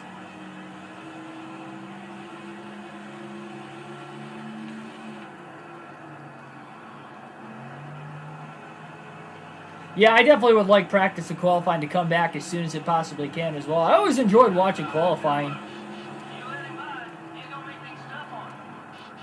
I'd watch practice when I could, but I'd almost make it an obligation to watch qualifying whenever I could. It kind of sucked that they were having it like early Friday afternoons, but I remember in the days where they used to have it on Saturdays all the time.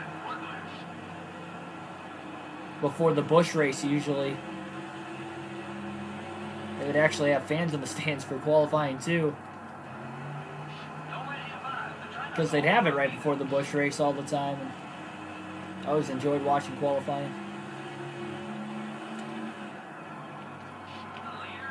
Well, Labonte doesn't have to go much further on that right front tire. Most importantly, the right front fender as well as the right side door of the race car.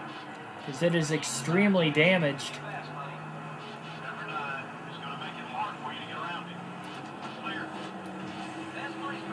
Lap 255 right now. We can only go a couple more laps on fuel. He's currently in 2nd. The race leader is the only other driver that still has to pit. So at least damage will be repaired here for Labonte under this next pit stop. It'll be the 2nd green flag pit stop of the day for him.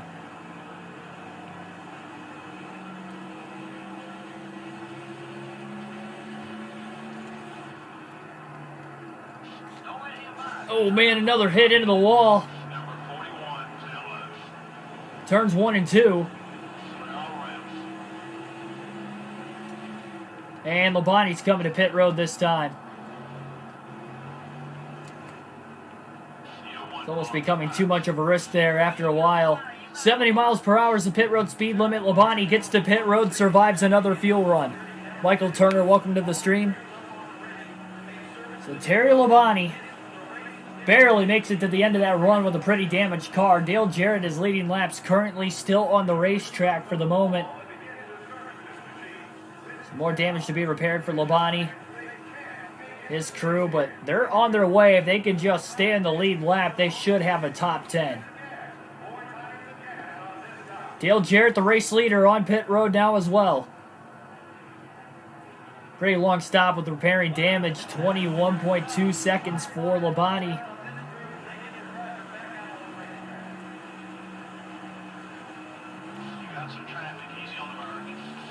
Still in the lead lap, though. Back to 11th right now. Not sure if all the lap cars have hit pit road yet or not.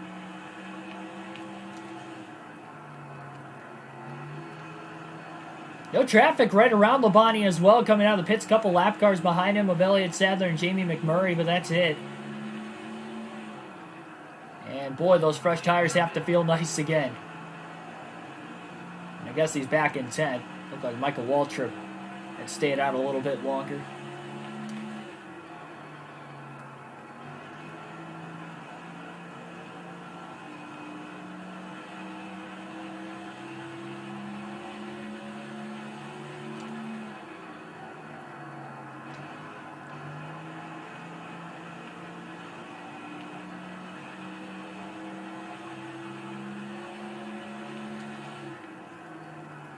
Now up to 9th, so some of those lap cars were able to stay out maybe a couple laps longer. I was going to say, I think we only had 7 cars on the lead lap before that set of pit stops, so now whatever damage Labonte has is in the yellow instead of in the red now. Number 21, down low. You've been talking about you on the radio. And Labonte's car looks really fast since he came off of pit road. How much of a difference those fresh tires make. That and they're repairing more and more damage every time they come to pit road as well. And although it is a slower stop because of it, at least they're gaining some sort of time. Jeff Green's going to go a lap down once again.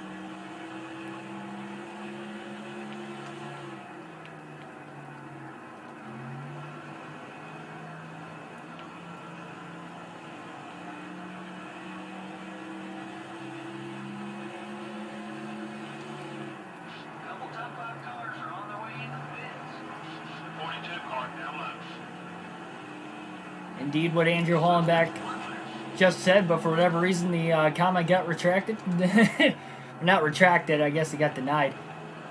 I was doing that last night during the stream as well. But like, share, and subscribe if you haven't already. We do these full race live streams of the realistic broadcast every day, as well as other related NASCAR content. And Labonte was underneath Jamie McMurray. McMurray just doored him right in the center of the corner. Denied the run off of turn 2 that time for Labonte. Take it easy on those tires. My goodness.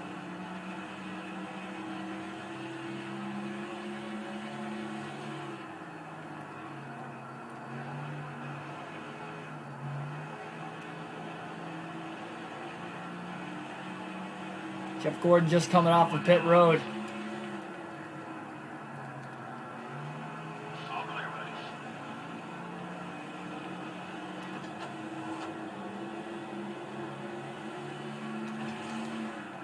Hold it steady. 3 wide. Oh, wow, McMurray again comes down into Labonte after Terry Labonte was under him. At that time, I think he thought Terry Labonte was clear, and he clipped him right in the right rear.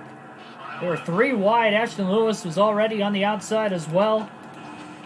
Clear. Murray's got to be careful. Number 42, up high. Terry Labonte's already survived 2 accidents today. I don't know if he's going to survive a third. Okay, we're clear. Take care of those Goodyear Eagles. Still a little bit of a ways to go yet.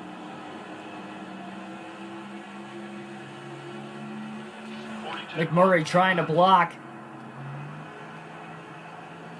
Clear on both sides. desperately.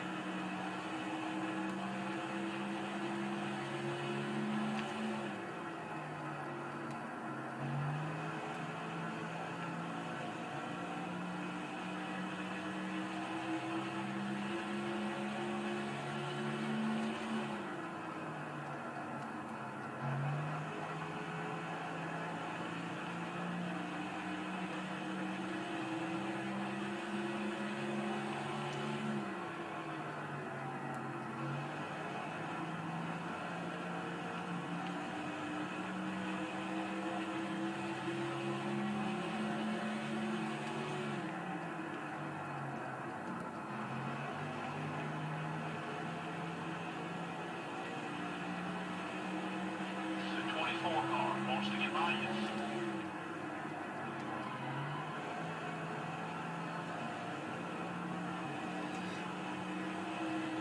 Michael, who exactly do you mean by Spencer? I'm unaware of the situation, who that might be.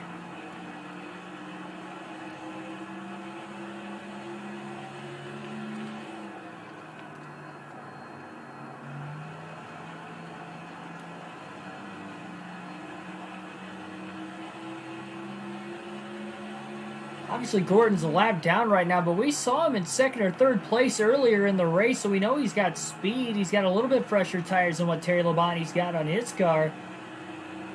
Labonte's either keeping pace with him or just slightly pulling away from time to time as well.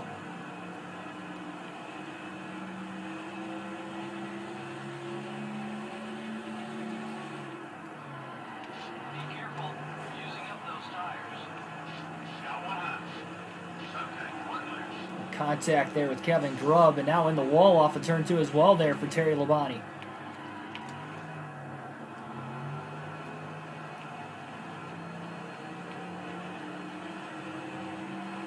Number 24 is passing high.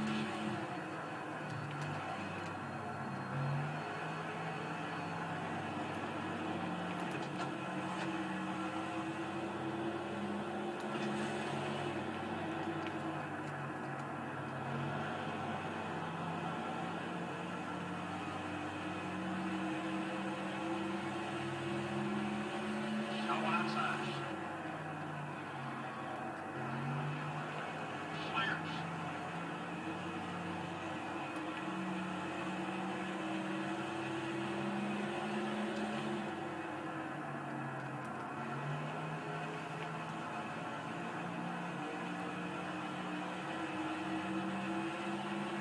Race leader is not too much further behind Labonte. Maybe a couple seconds, and that's the probably at most. But 1.5 to 2 seconds behind Terry Labonte right now is the race leader. So Terry's desperately trying to stay on the lead lap and hope for a caution. Because if he goes a lap down, that could ruin a good opportunity for him to finish inside the top 10 today. We still have just over 100 laps to go. Closing in on about the 2-hour mark of today's race. 7 cautions in the first half of today's race as well. Kind of made for a little bit longer of a race than maybe what it needed to be at the beginning. Things have settled itself out for the moment. And we are currently on our longest green flag run of the race.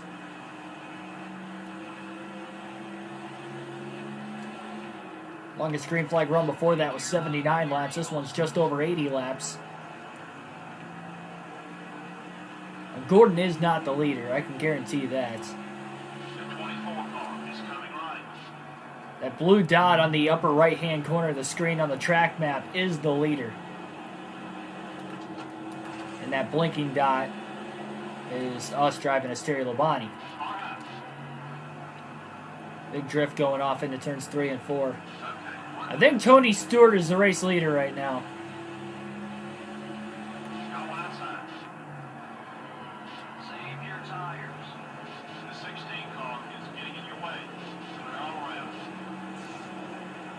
Labonte into the wall off of turn 2.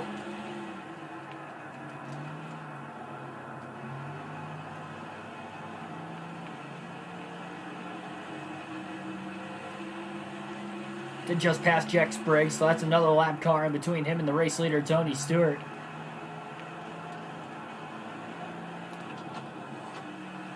And there's Greg Biffle. Kind of forgot these two arrivals from the race earlier today. More tires won't help us. Might not be a very good pass, or an easy one at that, for Labonte to get around Biffle. He may try to pay you back. I'm very surprised Biffle did not take a swing at Labonte when he had the chance. Very, very shocked.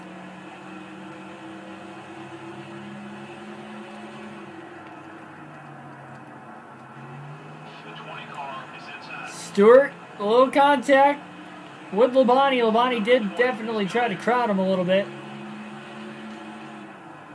You're clear. And Terry is going to fight for his life right now to stay on the lead lap. Settle the score.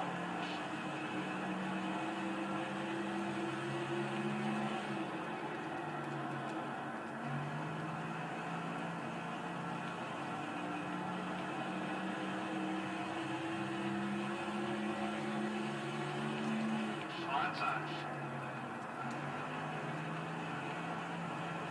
They're all around. This lap, oh boy, I was about to say the lap cars are starting to give Labonte a little bit more leeway, and now there's, meanwhile, a little contact in the middle of me saying that with David Green.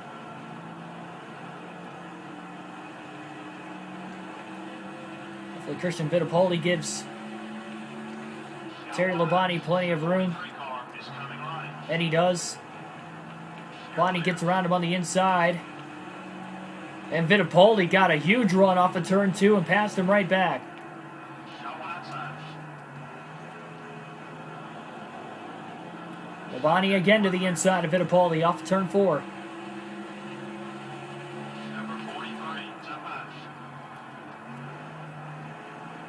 Labonte gets him back in 1 and 2.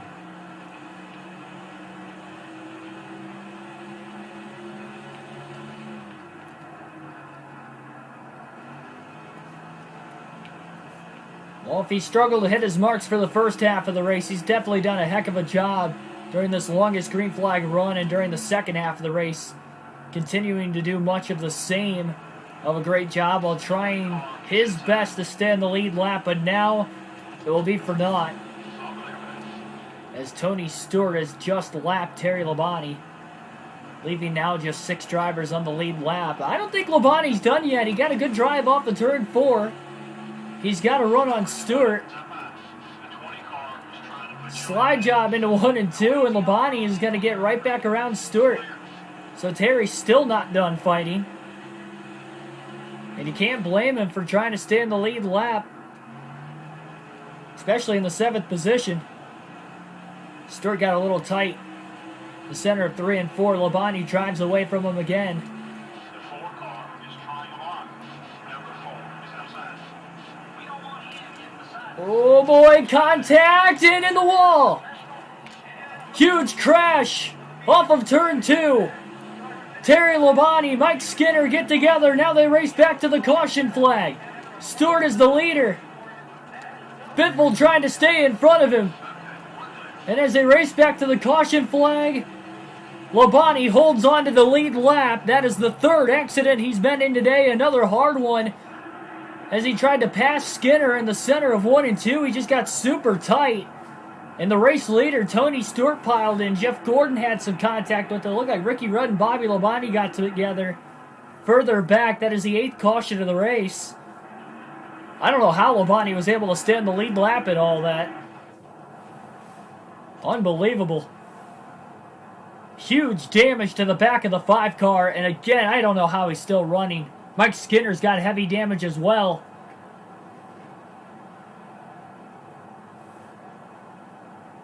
And a lot of drivers are coming to pit road. And this might split the pit strategy up even more. So the longest green flag run going to come to an end at almost 100 laps.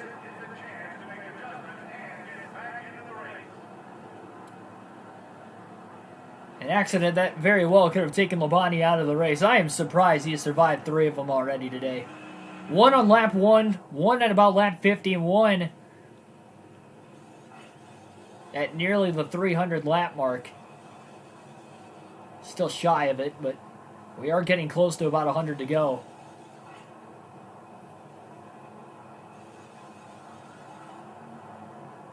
I think it's very fortunate. I don't think many people in this game can survive 3 accidents like we have today.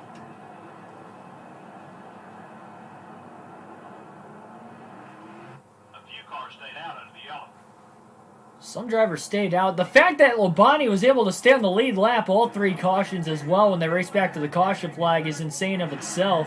Especially that time, knowing the race leader, Tony Stewart, was there, but because Stewart piled into it, it's what caused Labonte to be able to race back to the line perfectly. Green flag back in the air. There are a lot of cars with a lot of damage, including Mike Skinner and again race leader Tony Stewart. Look at the run Labonte's got. 3 wide into the corner with 100 laps to go. Underneath Jeremy Mayfield, Harvick just ran right into the back of Labonte. Terry tried to come back up onto the actual racing surface. He got loose into 1 and 2. The car hooked right on the apron. Harvick didn't see him coming back up onto the racetrack, I guess. Another 3 wide move into 1 and 2. That time it worked out a lot better to get around both Jeff Gordon and Jeff Burton. Gordon bounces it off the wall off of turn 2, trying to stay on the outside.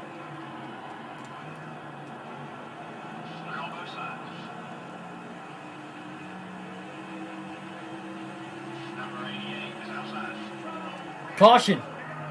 Right as they race back to the line, 9th caution of the race. Debris on the racetrack again. It's off race leader Tony Stewart's car. So he has shedded his hood.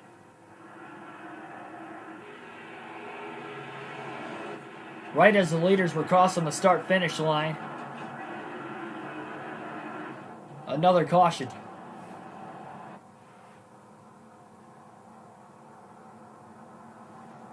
There's the points as they run. Only the second race of the season. That's going to change quite a bit throughout the first probably 12 races or so. Green flag back in the air, lap 300. 9 cautions now today. Lap cars to the inside of the lead lap cars.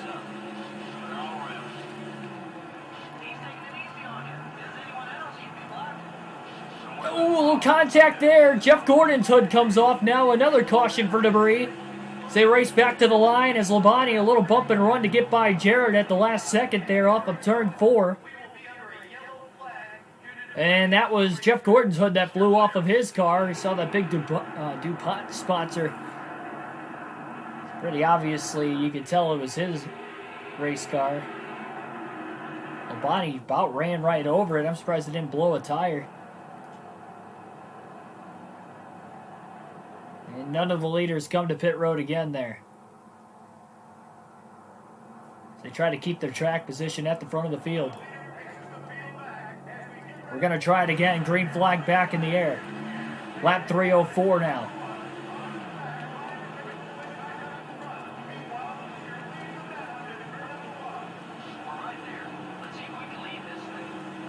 Oh, contact off of turn 2. Jeff Burton, Terry Labonte. Labonte tried to throw a block, and he obviously wasn't clear.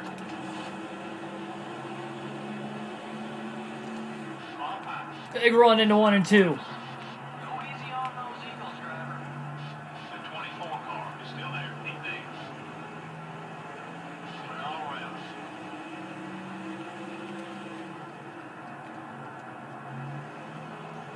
Can't believe how much ground he lost. It looked like he was going to try to charge it in there for third place, going 3 wide. And again, Labonte's car, after this third accident, has just gotten even looser with all the damage on the race car. And every time he tries to make a pass in the 1 and 2, the car just shoots straight down the racetrack. And onto the apron, and he has to lose so much time just trying to ease it back up in front of the traffic.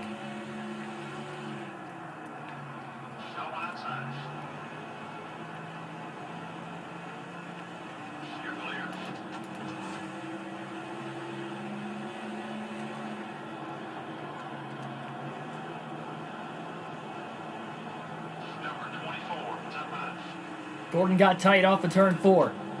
He is a lap down. Labonte trying to get around him. Kurt Busch tried to throw a block at the last second. Labonte just squeezes on by him and the lap car of Ryan Newman. Newman might have banged it off the wall. Kurt Busch back to the inside of Terry Labonte. So he'll get back around him.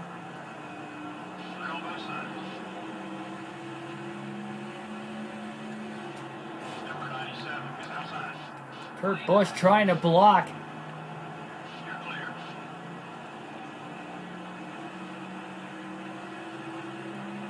He blocked and then he checked up into turn 1. Labonte ran right into the back of him.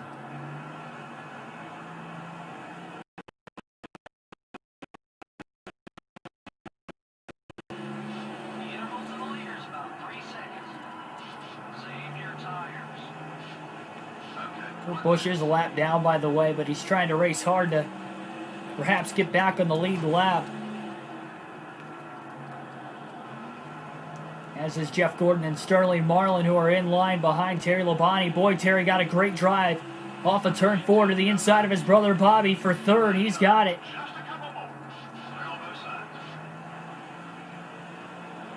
And easily all clear. Barely kept it off the wall off of turn 2.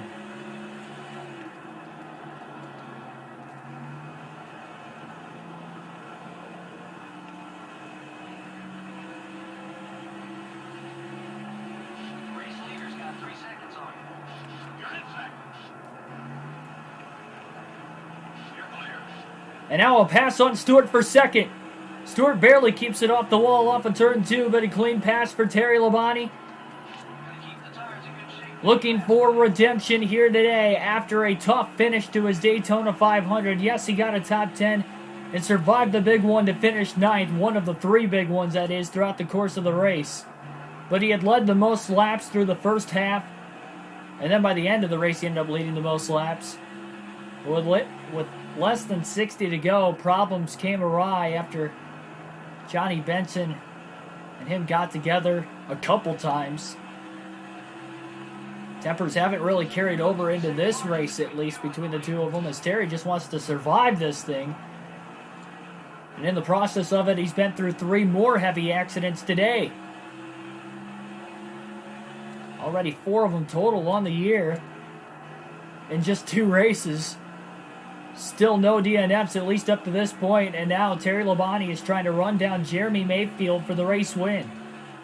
He's 3 seconds behind him, and I think Mayfield's pulling away simply because he likely doesn't have damage on his race car. I think everybody has to make one more pit stop today yet. Highly unlikely that everybody is going to be able to make it on fuel from that last restart. Would have been with 91 laps to go. Terry Labonte 0.2 of a second faster than Jeremy Mayfield that last lap, and Mayfield's got the clean air advantage. No traffic anywhere around him. No traffic right around Terry Labonte, but he obviously has the lap car of Kurt Busch in front. Jeremy Mayfield for Kurt Busch, he's trying to get back on the lead lap before perhaps another caution.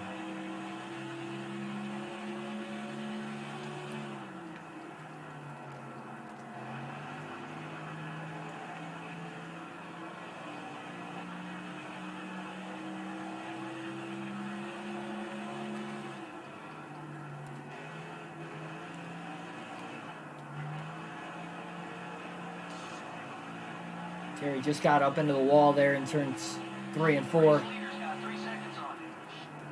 Mayfield gets away slightly again. Matt Kenseth has driven his way up to 3rd. Harvick in 4th. Stewart back to 5th.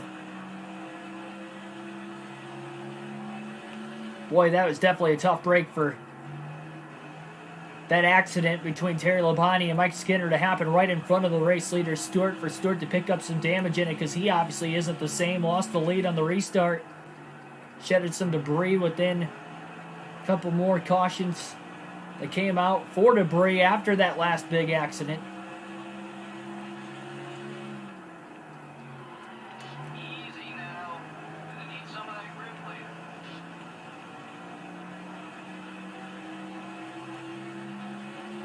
I'm clocking the leader at about 2 seconds ahead. Labonte is closing in on Jeremy Mayfield, but Matt Kenseth is also closing in on Terry Labonte.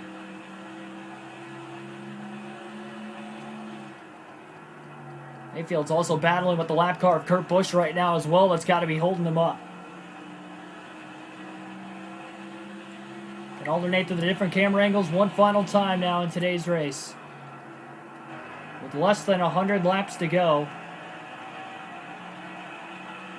at North Carolina Speedway on a Sunday afternoon edition of NASCAR Thunder 2004 on the channel.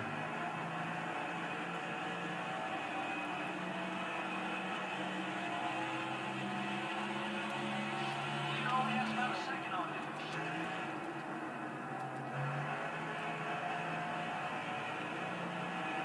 Labonte still closing in on Mayfield. Labonte's definitely watching his rear view though as well, knowing Kenseth's closing in.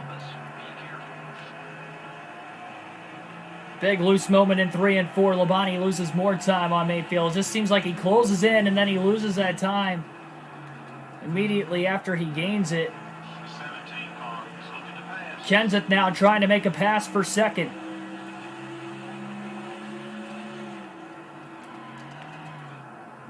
Kenseth has a win here in his NASCAR Cup Series career. Came in the final race ever at Rockingham. So I guess at this point in his NASCAR career, he didn't have a win at the racetrack. Terry Labonte is desperately trying to stay in front of Kenseth. Kevin Harvick is caught up as well in 4th.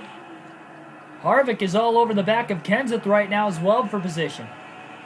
We might have a pretty fantastic battle for the lead here before long.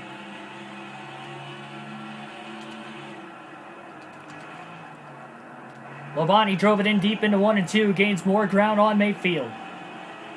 So the top 4 under a blanket right now, battling for the lead in the later going here at Rockingham today. With Jeremy Mayfield leading, Terry Labonte in second, followed by Kenseth and Harvick. Top 4 all within a second. Big run into turn 1 by Terry Labonte. Takes the lead away from Mayfield. Mayfield with a crossover to the bottom, and he's back out in front. He hangs on. Kenseth all over the back of Labonte for second now as Labonte pulls the block into turn 3. Slides up the track. Here comes Harvick to the inside of Kenseth off of turn 4.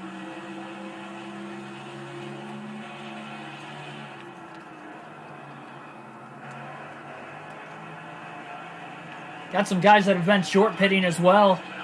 Harvick up to third as he gets around Kenseth. Daytona 500 winner Ricky Craven just pulled up off of pit road. Labonte still trying to hang on in front of Harvick and Kenseth, who look a little bit faster than he does.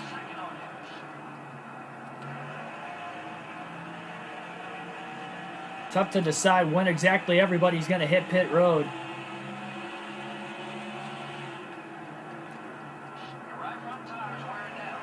Right front getting a little worn as well. Kenseth makes the pass for third again on Harvick as they continue to go back and forth.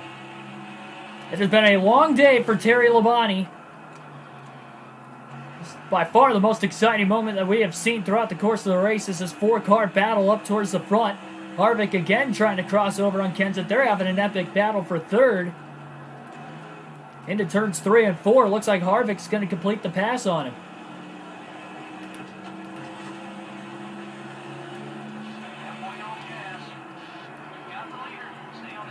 Big slide going into 1 and 2.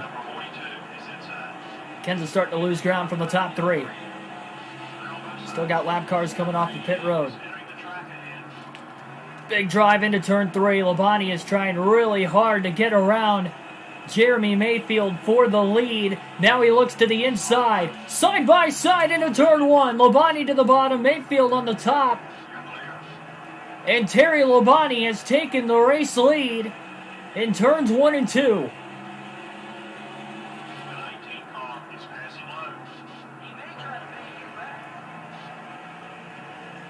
Lead change officially at the start-finish line this time.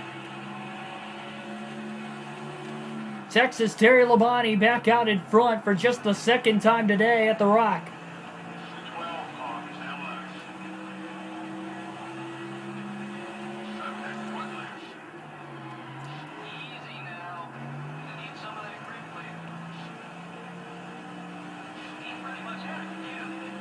Stick with the Ford chase cam now for the rest of today's race.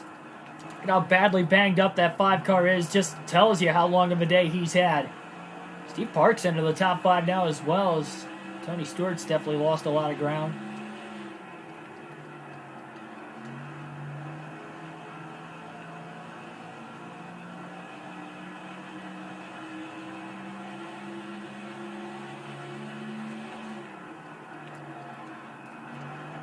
Harvick has gotten around Mayfield for second, and he's trying to run down Labonte again.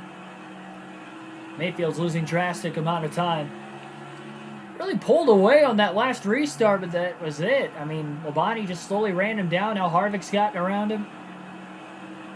I'm sure the lap traffic wasn't helping Mayfield as well. He was no longer in the clean air.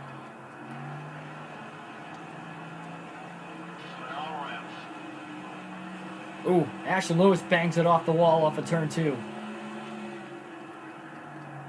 I've seen guys get really tight off of turn 2 a lot today as well.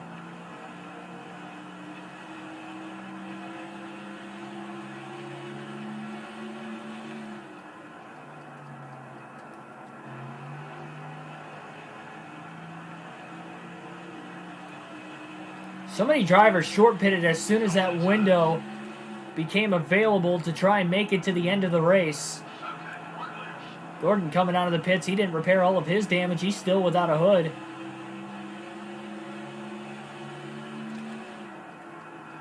Such a risk with short pitting, especially around this racetrack. It's a little shorter in length. You're easily going to lose a lap, maybe 2.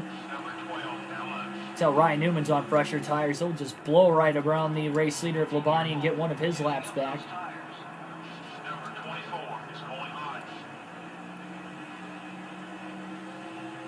Labonte's starting to get pretty loose again. You haven't got much longer on that left front tire. And he's in the wall in turns 1 and 2 now. Gordon gets right back around him. One down low. You're clear.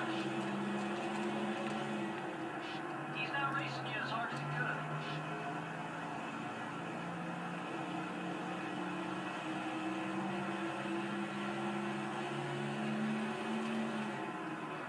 Harvick a little bit faster that last lap than Labonte.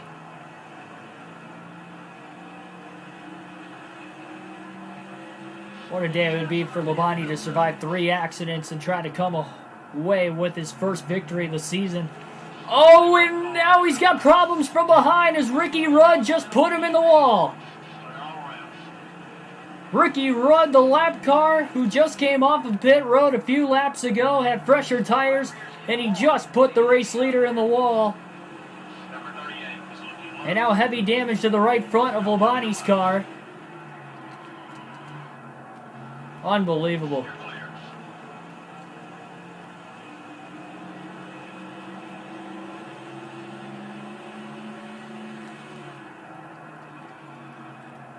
Less than a half a second now ahead of Harvick. Didn't even realize that Rudd was that upset with Terry Labonte. Not even sure exactly why. Don't quite remember those two making contact at all today. Or in the Daytona 500 for that matter. Back on Monday.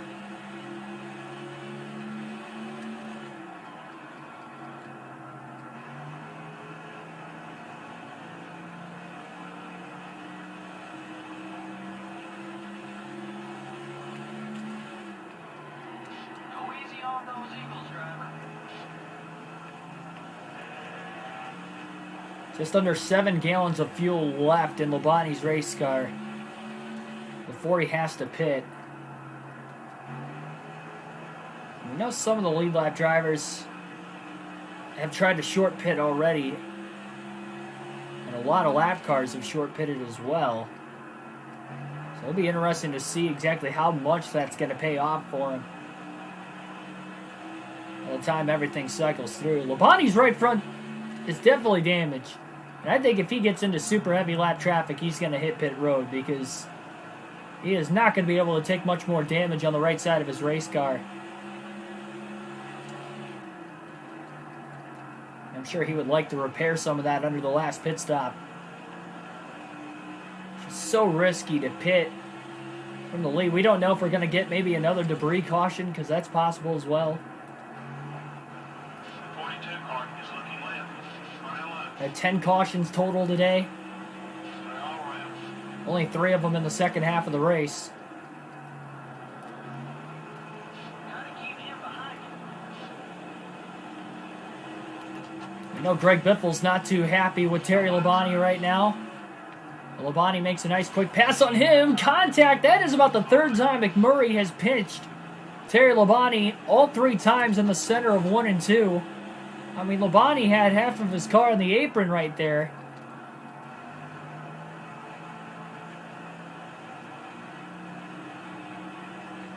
Not really much more Labonte could do, and that's more damage to the right front.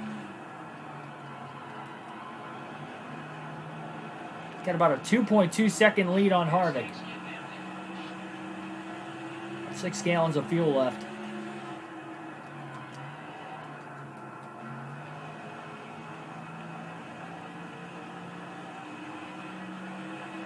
I think if he starts to see some of these other guys in the top 5 hit pit road, he's going to have to hit the pits as well.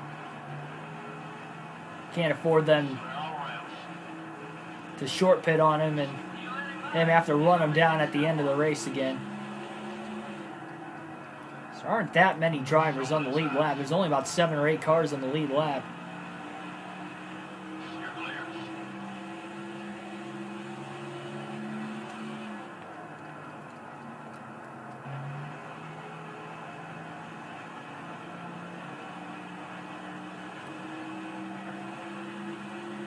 Well, that rear's getting worn.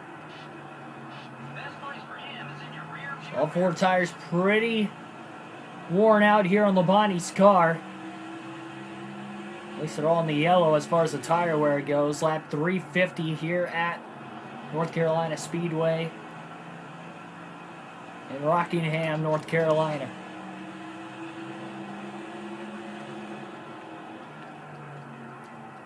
Some heavy lap traffic, not too much further ahead of Labonte. First, he's got a lap car of Kevin LePage in the way, so Terry should be able to get around him. Just over a 3-second lead back to Harvick. Ken's in third. Was able to get around Jeremy Mayfield a couple laps ago. Again, Steve Park for Richard Childress, rounding out the top 5. 2 Childress cars in the top 5 right now of Harvick and Park. Number 43, up high. Be careful. You're using up those tires. You're clear.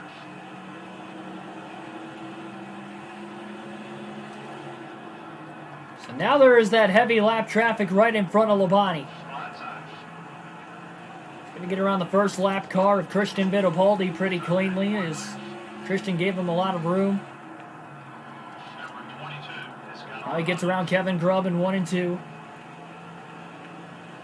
Keep it behind you. Grubb running part-time this year. Also, somebody else running part-time is Stanton Barrett. Remember, he finished 4th in the Daytona 500, so for him to be 4th in points after the first race of the year, that's got to be tough for him.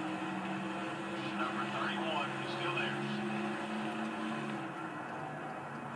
there. Knowing that he couldn't even show up to today's race. Not going to get any points. Gotta keep him behind you. Especially for the Rookie of the Year standings as well. I don't think Robbie Gordon's mad enough to try to take a swing at Terry Labonte right now. Otherwise, I think he would have the first couple times he got alongside of him. 4.7 second lead now for Terry. Number 31 is outside. Jerry Nadeau might be upset enough to take a swing at Terry Labonte. I'm not entirely sure. 31 is going for the block. Okay, we're clear. Robbie's at minus 56. Gas tank's almost dry. Time to fill her up. Blind side. Clear all around.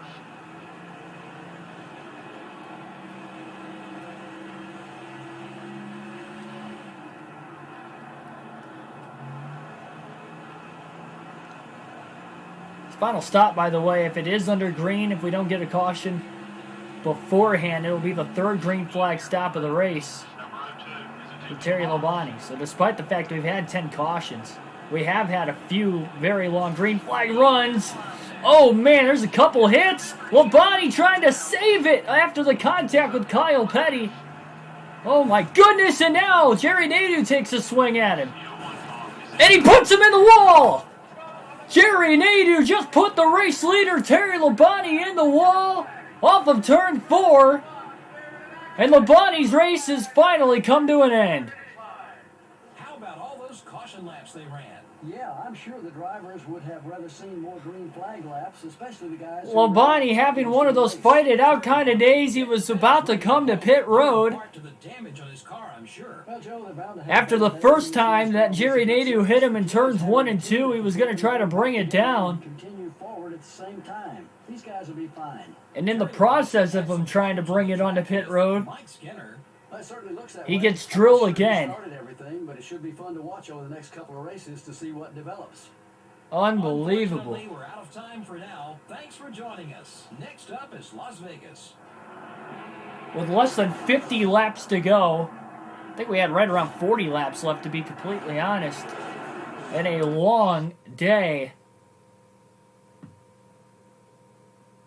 And let me tell you guys, Jerry Nadeau's got something coming, it looks like, from Terry Labonte when we get to Las Vegas. That is so unfortunate.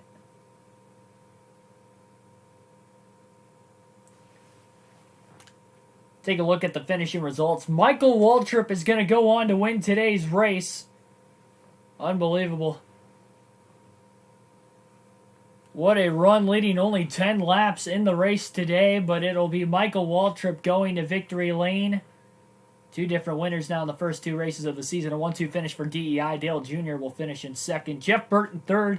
Dale Jarrett 4th. Rusty Wallace rounds out the top 5. Followed by Bobby Labonte. Tony Stewart, who led the most laps today, leading 106 laps. of today's race. So I believe, yes, he did get the 10 bonus points then. Steve Park finishes 8th. He had a great run all day. Top 10 for most of the day. Same for Matt Kenseth. He finishes 9th, and Kurt Busch rounds out the top 10. Marlin led a lot of laps as well. And we'll take a look at all the DNFs. So Ward Burton DNF'd in that accident back on lap 1. Labonte led 32 laps in today's race, a lot of those late. Also DNF'd here today. So only 2 DNFs came. No engine failures, just 2 involved in pretty severe crashes that ended their day. Man, what a tough break for Terry Labonte. It was a long day coming. And the fact he was able to rally himself to the lead there late with about 40 to go just to be taken out by a lap car that put him in the wall of Jerry Nadeau, who went on to finish 25th. It was already a couple laps down.